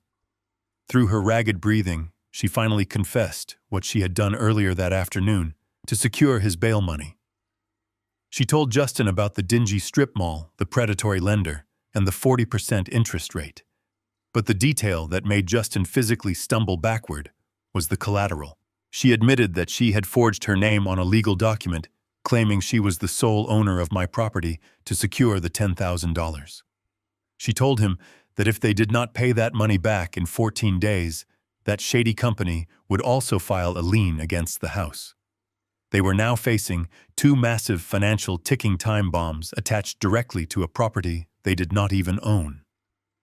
They were trapped in a rapidly shrinking room with absolutely no exits. Justin began pacing again, completely frantic. He knew they could not borrow money, and they could not fight the neighborhood association. In his deeply flawed and criminal mind, the only way to survive was to completely abandon the sinking ship before it dragged them both underwater. He pulled his cell phone from his pocket and frantically searched the internet for emergency real estate buyers. He bypassed the legitimate agencies and scrolled down to the predatory corporate investors who offered instant cash for homes without requiring standard inspections or lengthy closing periods. These were the shady companies that bought distressed properties for pennies on the dollar and closed transactions in a matter of days. Justin found a brightly colored website promising a guaranteed cash offer within 24 hours and clicked the emergency contact button. He looked at his weeping wife and outlined his ultimate exit strategy. He told Megan they were going to accept whatever lowball cash offer this corporate buyer threw at them. They would use her forged title documents to quickly push the sale through a shady notary before the homeowners association could officially file their lien on Monday morning. Justin reasoned that once they had a few $100,000 in unrecorded cash, they could easily pay off the bail bondsman, ignore the predatory title loan, and flee the state, entirely leaving me to deal with the fraudulent sale and the ruined house. It was a plan born of pure, desperate cowardice. They honestly believed they had found a brilliant loophole to escape the devastating consequences of their actions. They had absolutely no idea that I was the primary investor who had funded that specific cash for Home's corporate entity, and that they were simply sprinting directly into the final trap I had laid for them. Justin and Megan walked into the sterile conference room of the downtown title agency on Monday morning with the arrogant swagger of two criminals who believed they had just successfully robbed a bank and gotten away completely clean. The suffocating panic that had gripped them in my kitchen over the weekend was entirely gone. It was replaced by a toxic and intoxicating wave of pure adrenaline. They sat down in the cheap leather chairs under the harsh fluorescent lights, feeling incredibly proud of their own desperate cowardice. The title office was intentionally plain and utterly devoid of personality. It smelled faintly of old coffee and cheap printing ink. To Justin and Megan, however, this boring room felt like the glorious finish line of a grueling marathon. They genuinely believed they had outsmarted everyone in their lives. They thought they had successfully outrun the massive homeowners association penalty and completely escaped the terrifying grip of the predatory title loan Megan had forged. Justin shifted comfortably in his chair. He had spent the morning carefully ironing a fresh dress shirt to hide the dark purple bruises the police handcuffs had left on his wrists. He leaned across the polished veneer table and offered his wife a smug, triumphant smile. He whispered that they had actually done it. He praised his own supposed brilliance for finding a shady corporate buyer willing to bypass the standard inspection periods and push a cash transaction through in less than 48 hours. The predatory investment firm had offered them exactly $800,000 for the entire property. It was a sum drastically below the actual multi-million-dollar market value of the custom estate I had spent decades building. But Justin and Megan were not in a position to negotiate for fair market value. They were drowning in debt and facing severe criminal charges. To their desperate minds, $800,000 in immediate, untraceable liquid cash looked like absolute and total salvation. Megan clutched her expensive designer handbag tightly in her lap. She let out a long breath of profound relief, completely ignoring the massive trail of wire fraud and document forgery she was leaving behind her. She leaned in closer to her husband and began quietly listing all the ways they were going to spend my stolen money. She whispered that they would immediately pay off the aggressive bail bondsman to keep Justin out of a federal prison cell. Then they would quietly wire the $10,000 back to the dingy strip mall lender to erase her fraudulent collateral signature before anyone noticed. She smiled a vicious, greedy smile and suggested they take the remaining hundreds of thousands of dollars and flee across the country. She wanted to move to a warm coastal city where nobody knew about his grand theft arrest or her embarrassing credit card declines at the luxury boutique. They were actively plotting a permanent vacation funded entirely by the complete destruction of my life savings. The title agent, a quiet woman in a gray suit, had temporarily stepped out of the conference room to make photocopies of their forged identification documents. Left entirely alone, Justin and Megan began to openly gloat. They laughed at the thought of me sitting alone in a cheap hotel room, entirely powerless to stop them. They mocked my decades of hard work and my careful financial planning. Justin arrogantly stated that I was a weak old fool who deserved to lose everything because I had dared to stand up to him in my own kitchen. He believed that holding a set of house keys and possessing a forged deed gave him the supreme authority to liquidate my entire legacy. Megan nodded in complete agreement, entirely rationalizing her ultimate betrayal. She convinced herself that she was simply collecting an early inheritance that she inherently deserved for having to tolerate my presence for so many years. They sat there bathing in their own toxic arrogance, entirely blinded by the promise of unearned wealth. They were so consumed by their greedy fantasies that they completely failed to notice the glaring red flags surrounding the transaction. They did not stop to wonder why a corporate entity was willing to hand over nearly $1 million in cash without ever sending an appraiser to physically walk through the property. They did not question why the closing documents were being rushed through a tiny obscure office rather than a major financial institution. They were simply two foolish rats, eagerly sniffing at a massive piece of cheese, entirely ignoring the heavy steel trap suspended directly above their heads. They picked up the cheap plastic pens provided by the title agency and waited eagerly for the agent to return so they could sign their names and finalize the ultimate theft. They believed they were writing the final victorious chapter of their story. They had absolutely no idea that the pen they were holding was about to become the instrument of their own complete and utter execution.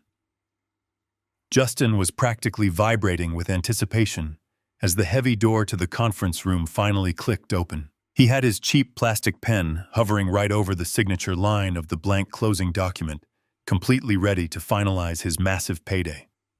He expected the quiet title agent to walk back in holding the photocopies of their forged identification cards. Instead, the door swung wide open and two men walked into the sterile room. The first man was Mitchell, my ruthless corporate attorney, holding a slim black leather briefcase. He walked with the heavy measured steps of a predator cornering its prey. And right behind him, I stepped into the harsh fluorescent light of the room. I was no longer wearing the comfortable faded sweaters and the soft orthopedic shoes I usually wore around the house to tend to my backyard garden. I was wearing a perfectly tailored dark navy suit, a crisp white shirt, and a heavy silk tie. My posture was completely straight, and my expression was entirely void of any paternal warmth or weakness. Justin dropped his pen. It bounced off the polished wood table and clattered loudly onto the cheap carpeted floor. The smug, triumphant smile instantly vanished from his face, replaced by a mask of sheer, unadulterated shock. Megan gasped out loud, pressing both of her hands against her mouth, as if she had just seen a ghost rise from the grave. Justin quickly tried to recover his arrogant swagger. He stood up from his leather chair, puffing out his chest, and demanded to know what I was doing there. He loudly declared that this was a private corporate real estate closing and that I had absolutely no legal right to be in the building. He turned to the title agent, who had quietly followed us in, and demanded that she call building security immediately to remove the crazy old man who was harassing them. Mitchell did not even look at Justin. He simply raised his hand and gestured to the title agent. She immediately stepped back against the wall, casting her eyes down to the floor in complete submission to my attorney. Mitchell placed his black briefcase on the table and clicked the silver latches open. He spoke in a voice so cold and authoritative that it instantly sucked all the oxygen out of the tiny room. He informed Justin that building security would not be necessary because absolutely no legitimate real estate transaction was taking place today. Mitchell reached into his briefcase and pulled out the exact same thick red folder I had retrieved from my hidden floor safe on the night they kicked me out of my own kitchen. He placed the heavy folder directly in the center of the table, right on top of the fraudulent cash for home's closing documents Justin was about to sign. I looked directly into the terrified eyes of my daughter and told her to open the folder. Her hands were shaking so violently she could barely lift the heavy red cardboard cover. Inside sat a stack of pristine legal documents, stamped with a golden notary seal, dated nearly a full decade ago. It was not a standard property deed. It was the master document for the Clara Sterling Memorial Revocable Living Trust. I let the heavy silence hang in the air for a long moment before I completely dismantled the grand illusion she had lived under her entire adult life. I explained that she had always assumed her name was quietly attached to the property deed alongside mine. She had blindly believed that because she was my only biological child, my massive estate automatically belonged to her by default of blood. She thought she was a wealthy co-owner simply waiting for me to pass away so she could claim her kingdom. I kept my voice perfectly level as I delivered the fatal blow. I told Megan she was never on the deed. She had never owned a single brick, a single blade of grass, or a single piece of antique furniture in that massive house.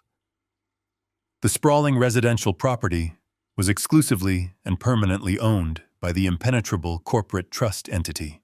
Mitchell leaned forward and pointed a sharp finger at a specific paragraph highlighted in bright yellow ink.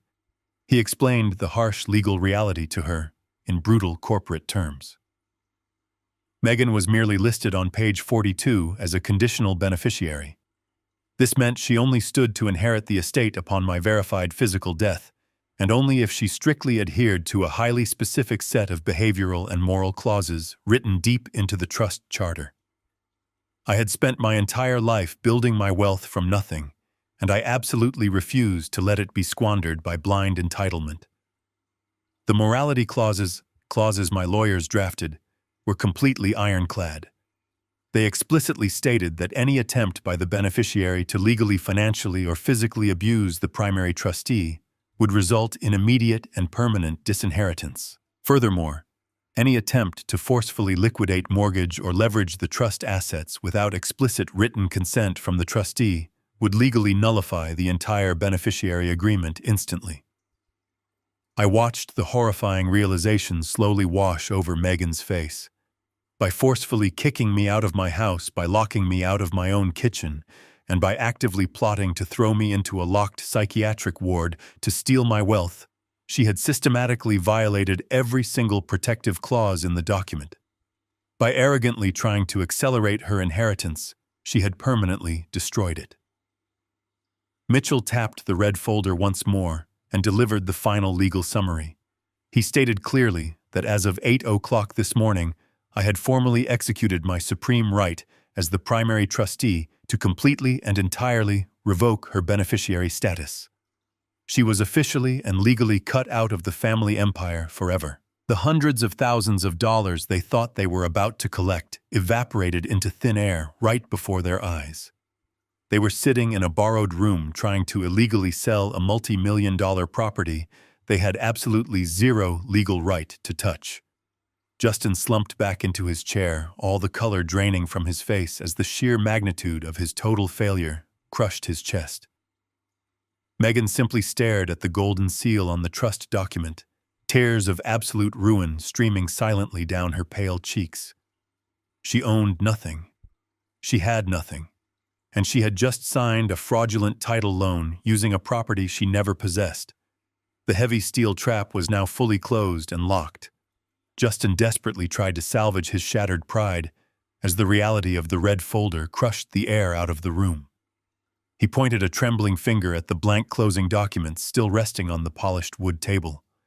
His voice was completely frantic and completely devoid of logic. He stammered that the trust document did not matter right now because they already had a legally binding cash offer from a major corporate buyer. He aggressively claimed that the investment firm was fully prepared to pay them $800,000 today. He insisted they were going to sign the papers and walk out of this office with a massive wire transfer regardless of my legal threats. It was the pathetic final thrashing of a man who refused to accept that he had already drowned. I looked at Justin and felt a profound, chilling sense of pity for his absolute financial ignorance. I slowly reached across the table and picked up the thick stack of closing documents he had been so eager to sign just a few minutes ago. I flipped past the standard legal jargon directly to the very last page where the purchasing corporate entity was officially listed. I read the name of the shady cash for Homes investment firm out loud, letting the words echo clearly in the sterile conference room. I then turned my attention to Mitchell, who calmly opened a secondary zippered compartment inside his black leather briefcase. He pulled out a single crisp sheet of paper, bearing the golden embossed seal of the State Commerce Department. It was the official corporate registration charter for that exact investment firm. I took the heavy parchment from my attorney and slid it slowly across the smooth table, stopping it right under the nose of my son-in-law. I instructed Justin to read the name of the primary shareholder and sole principal investor printed at the very bottom of the page. Justin stared at the document. The remaining blood instantly drained from his face, turning his skin a sickly shade of gray. His eyes widened in sheer absolute terror as he saw my full legal name printed flawlessly on the primary investor line. He began to hyperventilate, shaking his head back and forth in a state of complete denial. The horrific realization hit him like a physical blow to his chest. There was no anonymous corporate buyer looking for a quick real estate flip. There was no $800,000 miracle escape plan waiting to save them. The shady investment firm he had frantically found on the internet, the company he truly believed was his ultimate salvation, was actually just another subsidiary shell company operating entirely under my command. I leaned forward, resting my hands flat against the table, completely invading his space. I explained the precise mechanics of the trap to him in agonizing, brutal detail. I told him that I knew exactly how his cowardly mind operated. I knew that the moment the homeowners association threatened him with a massive property lien, his immediate instinct would be to cut and run like a thief in the night. So I had specifically orchestrated the targeted internet advertisements to appear on his devices and instructed my own corporate buyers to offer him a highly desperate cash deal that perfectly matched his panic. Megan let out a loud gut-wrenching sob from her chair. She begged to know why I would go to such elaborate lengths to trick my own daughter into a trap. I looked directly into her weeping eyes and corrected her fundamental misunderstanding. I told her I did not trick anyone. I simply built a door and watched them eagerly sprint right through it. I pointed to the quiet woman in the gray suit, who was still standing silently by the door. I revealed to my terrified daughter that the woman was not just a simple title agent processing paperwork. She was a fully licensed state notary public and a bonded legal witness employed directly by my law firm. I explained that the sole objective of this entire fake real estate transaction was to lure them out of my house and trap them in this highly monitored legal environment. I needed them to willingly sit down in front of a licensed professional witness and formally declare their explicit intent to sell a multi-million-dollar property they had absolutely no legal right to touch. Mitchell stepped forward and delivered the final fatal legal diagnosis. He stated that their mere presence in this office attempting to willfully execute this specific contract constituted a massive, undeniable conspiracy to commit wire fraud and grand theft of real estate. By eagerly trying to sell my house to my own company, they had literally documented their own federal crimes, wrapped a confession up with a neat little bow, and handed it directly to my legal team. The trap was not just successfully sprung, it had completely and permanently shattered every single bone in their miserable bodies. The crushing weight of their massive federal crimes was still hanging heavily in the sterile air of the conference room when Mitchell made his next calculated move. He did not give my daughter or her husband a single moment to catch their breath or process the massive legal trap they had just blindly stepped into. My attorney calmly reached back into his black leather briefcase and pulled out a thick stack of tightly bound paper. It was not another legal threat or a police report. It was a highly detailed, itemized corporate invoice. Mitchell placed his hand flat on the top page and slowly slid the heavy document across the polished wood table until it gently bumped against Justin's trembling fingers. Mitchell instructed Justin to look at the final number printed at the bottom of the very first page. Justin could barely keep his eyes focused through his tears, but he forced himself to look down. The sum printed in bold black ink was absolutely astronomical. Mitchell folded his arms across his chest and began to read the itemized charges aloud, ensuring every single word echoed clearly off the blank walls. He started with the housing costs. He explained that because Megan had explicitly violated the morality clauses of the living trust, her privilege to reside on the estate rent-free was completely and retroactively revoked. The invoice charged them for 36 full months of back rent, calculated at the premium market rate for a luxury multi-million-dollar estate. Then Mitchell moved seamlessly onto the property damage. He read off the exact appraised replacement value of the hand-woven Persian silk rug and the antique mahogany dining table they had carelessly destroyed with dark beer and greasy food during their arrogant victory party. He made sure to highlight the premium restoration fees required to fix the delicate fabric and the antique wood. Finally, he reached the bottom of the list.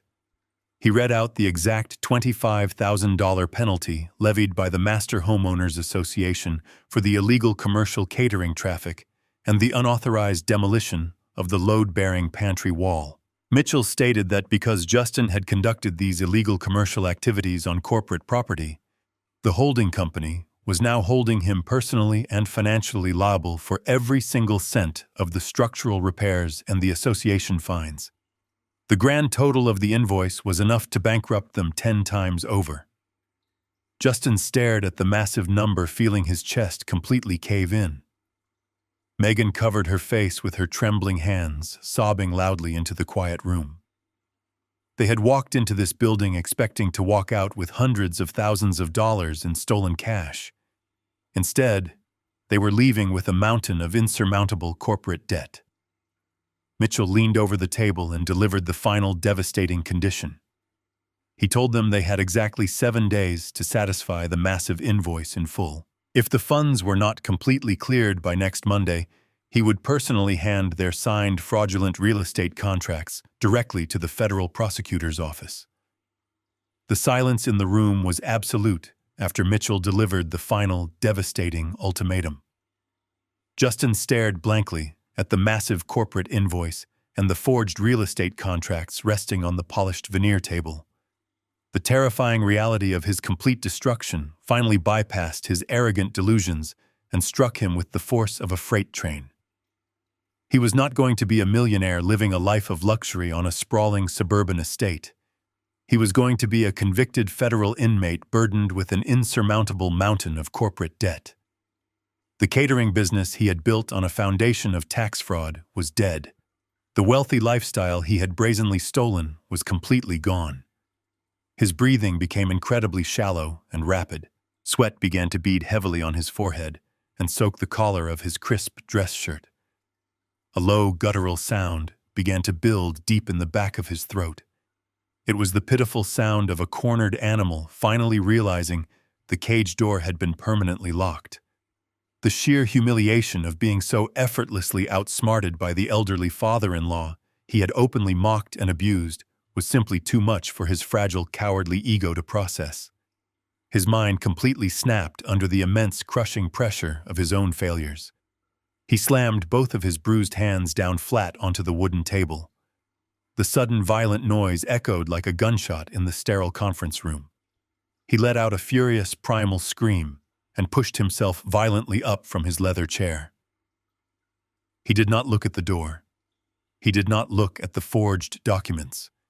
His blinding, panicked rage was entirely focused directly on me. Justin threw his entire body weight forward, lunging wildly across the wide table. He reached out with his swollen hands aiming directly for my throat.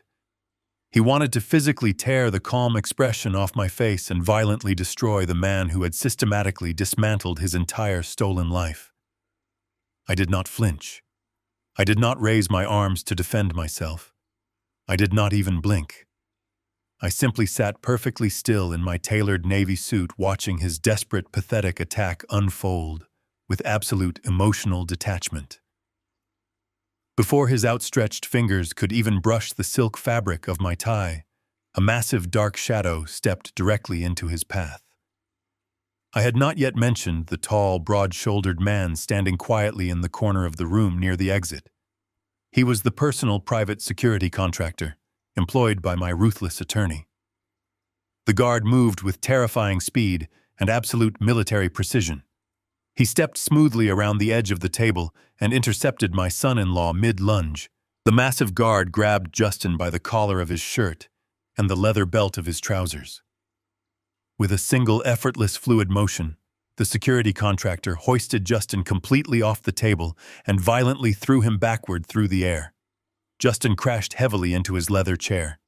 The sheer force of the physical impact sent the heavy chair skidding violently backward across the cheap carpet until it slammed hard against the drywall. Justin collapsed into a pathetic heap, gasping desperately for air as the breath was completely knocked out of his lungs. The security guard stepped forward and placed a heavy, muscular hand directly on his chest, pinning him firmly to the chair. The guard leaned down and quietly informed Justin that if he twitched a single muscle, he would be leaving the building in an ambulance long before the police arrived. Justin sat entirely paralyzed, his chest heaving, his eyes wide with absolute terror. The physical dominance he had tried to exert over me in my own kitchen was now completely neutralized. He was utterly broken and entirely powerless. Megan watched her husband get thrown across the room like a worthless rag doll. She realized instantly that aggression and intimidation were completely useless tactics against the forces I had assembled. The physical threat was neutralized, and the legal trap was completely inescapable. She reverted to the only defense mechanism she had left in her arsenal. She fell back on the deeply ingrained emotional manipulation tactics she had weaponized against me since she was a little girl. She looked at me and allowed her face to crumble into a tragic mask of pure, absolute devastation. The tears began to flow instantly, streaming heavily down her pale cheeks and ruining her expensive designer makeup. She slid awkwardly out of her chair and fell to her knees right there on the cheap carpet of the conference room. She crawled slightly forward, pressing her trembling hands against the edge of the polished wood table. Her voice shook and cracked as she looked up at me with wide, pleading eyes. She called me Daddy. It was a word she had not spoken in over a decade. She begged me to forgive her for the terrible mistakes she had made. She frantically claimed that she had never truly wanted any of this chaos to happen. She pointed a shaking finger at Justin, who was still firmly pinned against the wall by the security guard. She violently threw her own husband under the bus without a second thought, claiming that Justin had manipulated her mind and forced her to sign those fraudulent documents against her will. She sobbed loudly, swearing that she only wanted to secure a nice, comfortable home for her future children. She pleaded with me to remember all the good times we shared when she was young and innocent. She even dared to invoke the memory of her deceased mother, claiming that Barbara would want us to forgive each other and heal our broken family. She begged me to call off the lawyers, tear up the massive invoice, and simply let her come back home to me. I sat quietly and watched her desperate theatrical performance unfold. Years ago, the mere sight of my daughter crying on the floor would have shattered my heart into a million pieces. I would have instantly surrendered anything she asked for, just to make her smile again. But that weak emotional version of me died the exact moment she clapped her hands and called me a parasite in my own kitchen. I looked at her weeping face and felt absolutely nothing. There was no anger. There was no sorrow. There was just a profound, chilling emptiness. I leaned forward, resting my elbows on the table, bridging the physical distance between us. I spoke in a voice that was incredibly soft, but carried the heavy, lethal edge of a sharpened blade. I told her to stop crying immediately, because we both knew her tears were not born of genuine remorse, but of pure, selfish panic. I completely rejected her pathetic attempt to blame her husband for her own treacherous actions. I reminded her that Justin did not force her to applaud my eviction. He did not force her to mock my grief over her mother. She had made those cruel, vindictive choices entirely on her own. I looked directly into her terrified eyes and delivered the final, absolute truth. I told her she never simply wanted a home. I told her she wanted a kingdom, and she believed my corpse was the perfect foundation to build it upon. The brutal honesty of those words struck her like a physical blow, causing her to flinch violently and drop her gaze to the floor. I stood up from my chair, buttoning my suit jacket with slow, deliberate movements. I looked down at the two broken criminals cowering in the sterile room. I informed Megan that her privileged status as my beloved daughter was permanently revoked the moment she chose greed over loyalty. I told her she was no longer my beneficiary. She was now simply my legal tenant, and her lease had officially expired the second she cheered for my downfall. Mitchell did not allow the heavy silence to linger for long. He reached into his briefcase one final time and extracted a single sheet of pale yellow paper. It did not have the dense paragraphs of a corporate contract or the golden seal of a trust document. It had the stark black emblem of the county civil court printed at the very top. Mitchell slid this final piece of paper across the table right next to the massive invoice. I looked at Megan, who was still kneeling on the floor, and I told her to read the title of the document. She slowly pushed herself up, grabbing the edge of the table for support, and looked at the bold letters. It was a court-ordered 24-hour emergency eviction notice. Justin let out a weak, hollow laugh from his chair, where the security guard was still keeping him pinned. He shook his head and frantically tried to hold on to one last shred of his completely shattered ego. He claimed that an eviction notice was completely meaningless right now. He argued that the law strongly protected tenants and that it would take many months of endless legal battles to actually force them out of the house.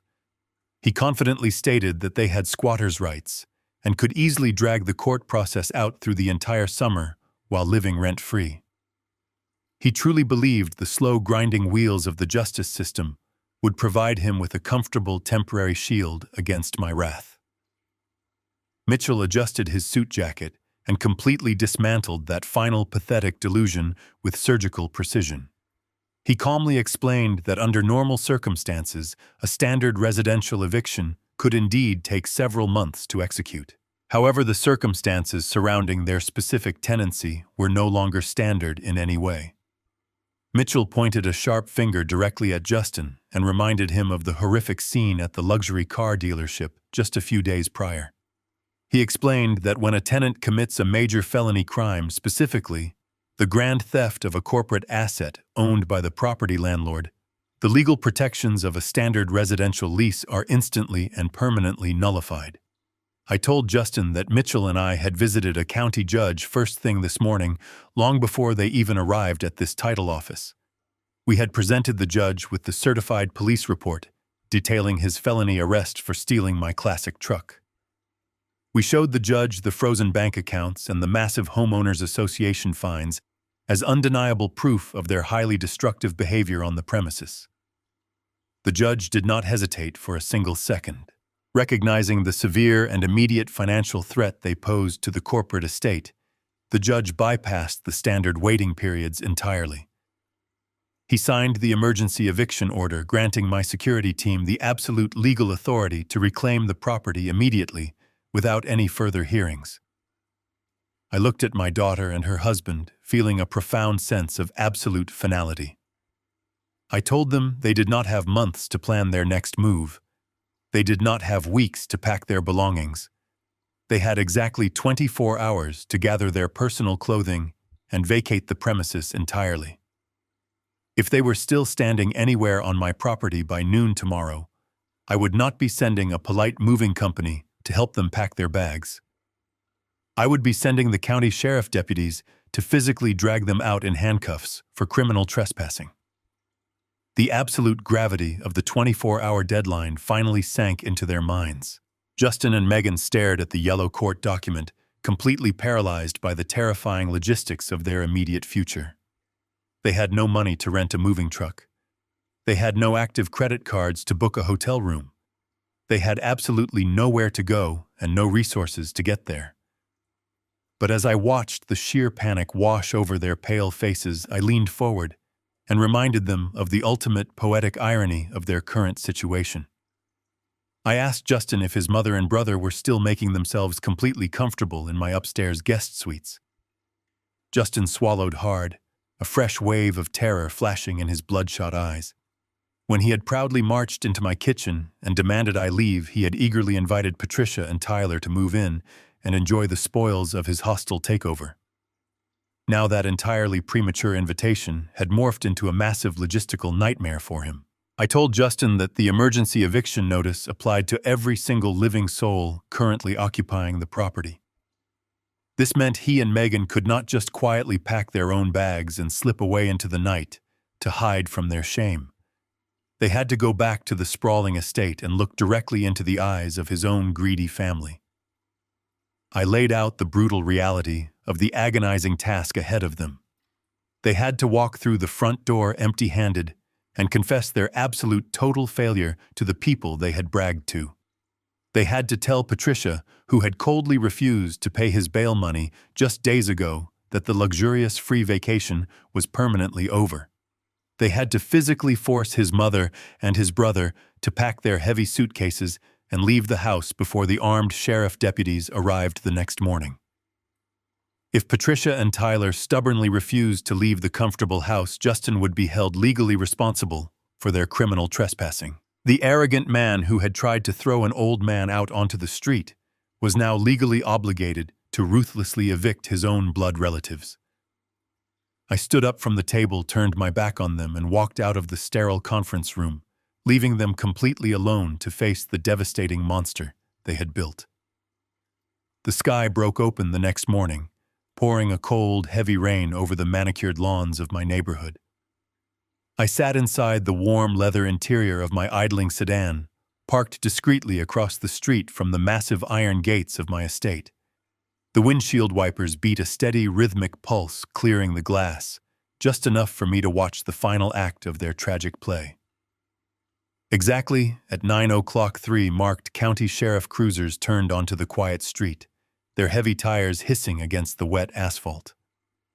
They pulled directly into my long circular driveway, parking aggressively on the pristine brick pavers. 4 armed deputies stepped out into the pouring rain, pulling heavy black raincoats tightly around their shoulders. They did not bother to knock gently on the solid oak door. They pounded heavily, demanding immediate entry with the full weight of a court order behind them. I watched as the front door was slowly pulled open. Megan stood there wearing the same wrinkled clothes she had worn to the title office yesterday, her face pale and completely hollowed out by terror. The deputies pushed past her without a single moment of hesitation, entering the grand foyer with heavy boots. 10 minutes later, the physical extraction began. Justin was the first to be escorted out. He was practically dragged down the front steps by two deputies, his arms flailing wildly as he shouted incomprehensible threats into the storm. Then came Patricia and Tyler. The luxurious free vacation was officially over. Patricia was clutching a designer purse over her head to block the freezing rain, screaming at the deputies to be careful with her expensive winter coat. Tyler followed closely behind, carrying two heavy suitcases, slipping awkwardly on the wet marble steps. Megan was the last to emerge, entirely escorted by a female officer. She stood on the wet grass, hugging herself against the freezing wind, looking back at the massive house she had tried to steal. The deputies began carrying the rest of their hastily packed luggage out of the house, dumping the expensive suitcases unceremoniously onto the saturated front lawn. The fragile alliance that had bound them together completely shattered the moment the heavy front door was officially locked behind them. Standing in the freezing rain, surrounded by their ruined possessions, they instantly turned on each other like starving wolves. Patricia began screaming violently at Justin, blaming him entirely for dragging her into a felony criminal investigation and ruining her peaceful retirement. Tyler dropped his bags and shoved his brother hard in the chest, demanding to know how they were supposed to survive without any money or shelter. Justin shoved him back, his face twisted in pure defensive rage, shouting that none of this was his fault. Megan simply collapsed onto her knees in the wet grass, covering her ears to block out the vicious screaming of her new family. They tore each other apart right there on my beautiful lawn, completely destroyed by their own toxic greed. I sat in the quiet comfort of my car, watching them scream at each other in the pouring rain. A much younger version of myself might have felt a sudden urge to roll down the tinted window and deliver one final cutting remark. A weaker man might have wanted to gloat or demand a weeping apology from the daughter kneeling in the mud, but I felt absolutely no desire to engage with them ever again. They were no longer my family, and they were no longer my problem. They were simply strangers standing in the rain, facing the severe consequences of their own monstrous actions. I placed both hands firmly on the steering wheel and shifted the car into drive. I did not honk the horn. I did not look back in the rearview mirror as I slowly pulled away from the curb, leaving the sprawling estate and the toxic wreckage entirely behind me. I drove smoothly through the winding suburban streets, eventually pulling through the tall wrought iron gates of the city memorial park. The heavy rain had softened to a gentle mist by the time I parked my car near the crest of a quiet green hill. I stepped out into the cool morning air, holding a single vibrant red rose. I walked slowly up the familiar paved path until I reached the polished black granite headstone bearing the name of my beloved wife, Barbara. The cemetery was incredibly peaceful, completely separated from the noise and the bitter cruelty of the world outside its gates. I knelt down on the damp grass and placed the bright red rose gently against the dark stone. I traced the engraved letters of her name with my thumb, feeling a profound sense of absolute closure wash over my chest. I spoke to her in a soft, quiet whisper, letting my words carry away on the morning breeze. I told her that the terrible storm that had invaded our home was finally over. I promised her that the beautiful sanctuary we had built together with decades of hard work and love was no longer contaminated by arrogance or betrayal. I whispered that the disease had been completely cut out and that the house was finally clean. I stood up and took a deep cleansing breath, feeling the heavy invisible weight of the past 3 years lift entirely off my shoulders. I was finally free. Later that afternoon, I sat in the expansive corner office of my attorney Mitchell, surrounded by towering glass windows overlooking the bustling city. The final piece of my silent adjustment was resting perfectly centered on his polished mahogany desk. It was the master deed to the Clara Sterling Memorial Trust, the legal document that held complete ownership over the sprawling, multi-million-dollar estate. I picked up a heavy gold pen and signed my name on the bottom line with absolute certainty. I was not selling the property to a shady corporate buyer or a wealthy private investor. I was officially and permanently transferring the entire legal deed to a highly respected national philanthropic foundation. It was an organization specifically dedicated to sheltering and protecting elderly individuals who had been displaced financially, abused, or abandoned by their own families. The massive house with its custom kitchen, its elegant dining room, and its expansive guest suites would no longer be a monument to selfish entitlement. It was going to become a pristine safe haven for men and women who truly deserved a place to rest their heads in absolute dignity. Mitchell stamped the golden notary seal on the transfer document, officially closing the book on my past life. We shook hands firmly, acknowledging the flawless execution of our ruthless legal strategy. 2 hours later, I was walking through the exclusive private terminal of the international airport. The chaotic noise of the main concourse was completely muffled behind the heavy glass doors of the first-class lounge. I handed my premium boarding pass to the smiling attendant and walked down the quiet carpeted jet bridge onto the waiting aircraft. I settled comfortably into the wide leather seat by the window, accepting a glass of vintage champagne from the flight attendant. I looked out at the sprawling city shrinking rapidly below me as the plane climbed smoothly into the vibrant orange clouds of the evening sky. I was leaving the heavy rain and the bitter memories far behind, heading toward a quiet, picturesque coastal town on the other side of the country. It was a place where the air tasted like salt and pine trees, where absolutely nobody knew my name or my net worth. I took a slow sip of the crisp champagne, feeling a deep, settling warmth radiate through my chest. My bank accounts were completely secure. My massive corporate empire was heavily protected, and my legacy was firmly established. The arrogant children who had tried to bury me were now busy fighting over scraps in the mud, while I was soaring 30,000 feet above them.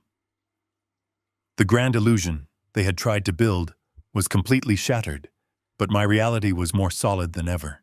I rested my head back against the soft seat, closing my eyes and fully embracing the profound, absolute peace of a man who had successfully reclaimed his entire life. I learned that true family is not simply defined by shared blood or a common last name. It is built entirely on a foundation of mutual respect, genuine loyalty, and profound gratitude. Giving someone everything they want does not teach them how to love you. It only teaches them how to use you.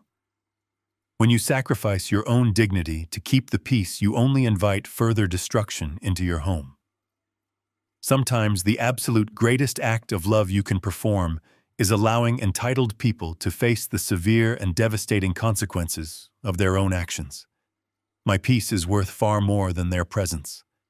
If you have ever had to make the difficult choice to cut toxic family members out of your life to protect your own dignity, please share your story in the comments below and hit the subscribe button for more life lessons.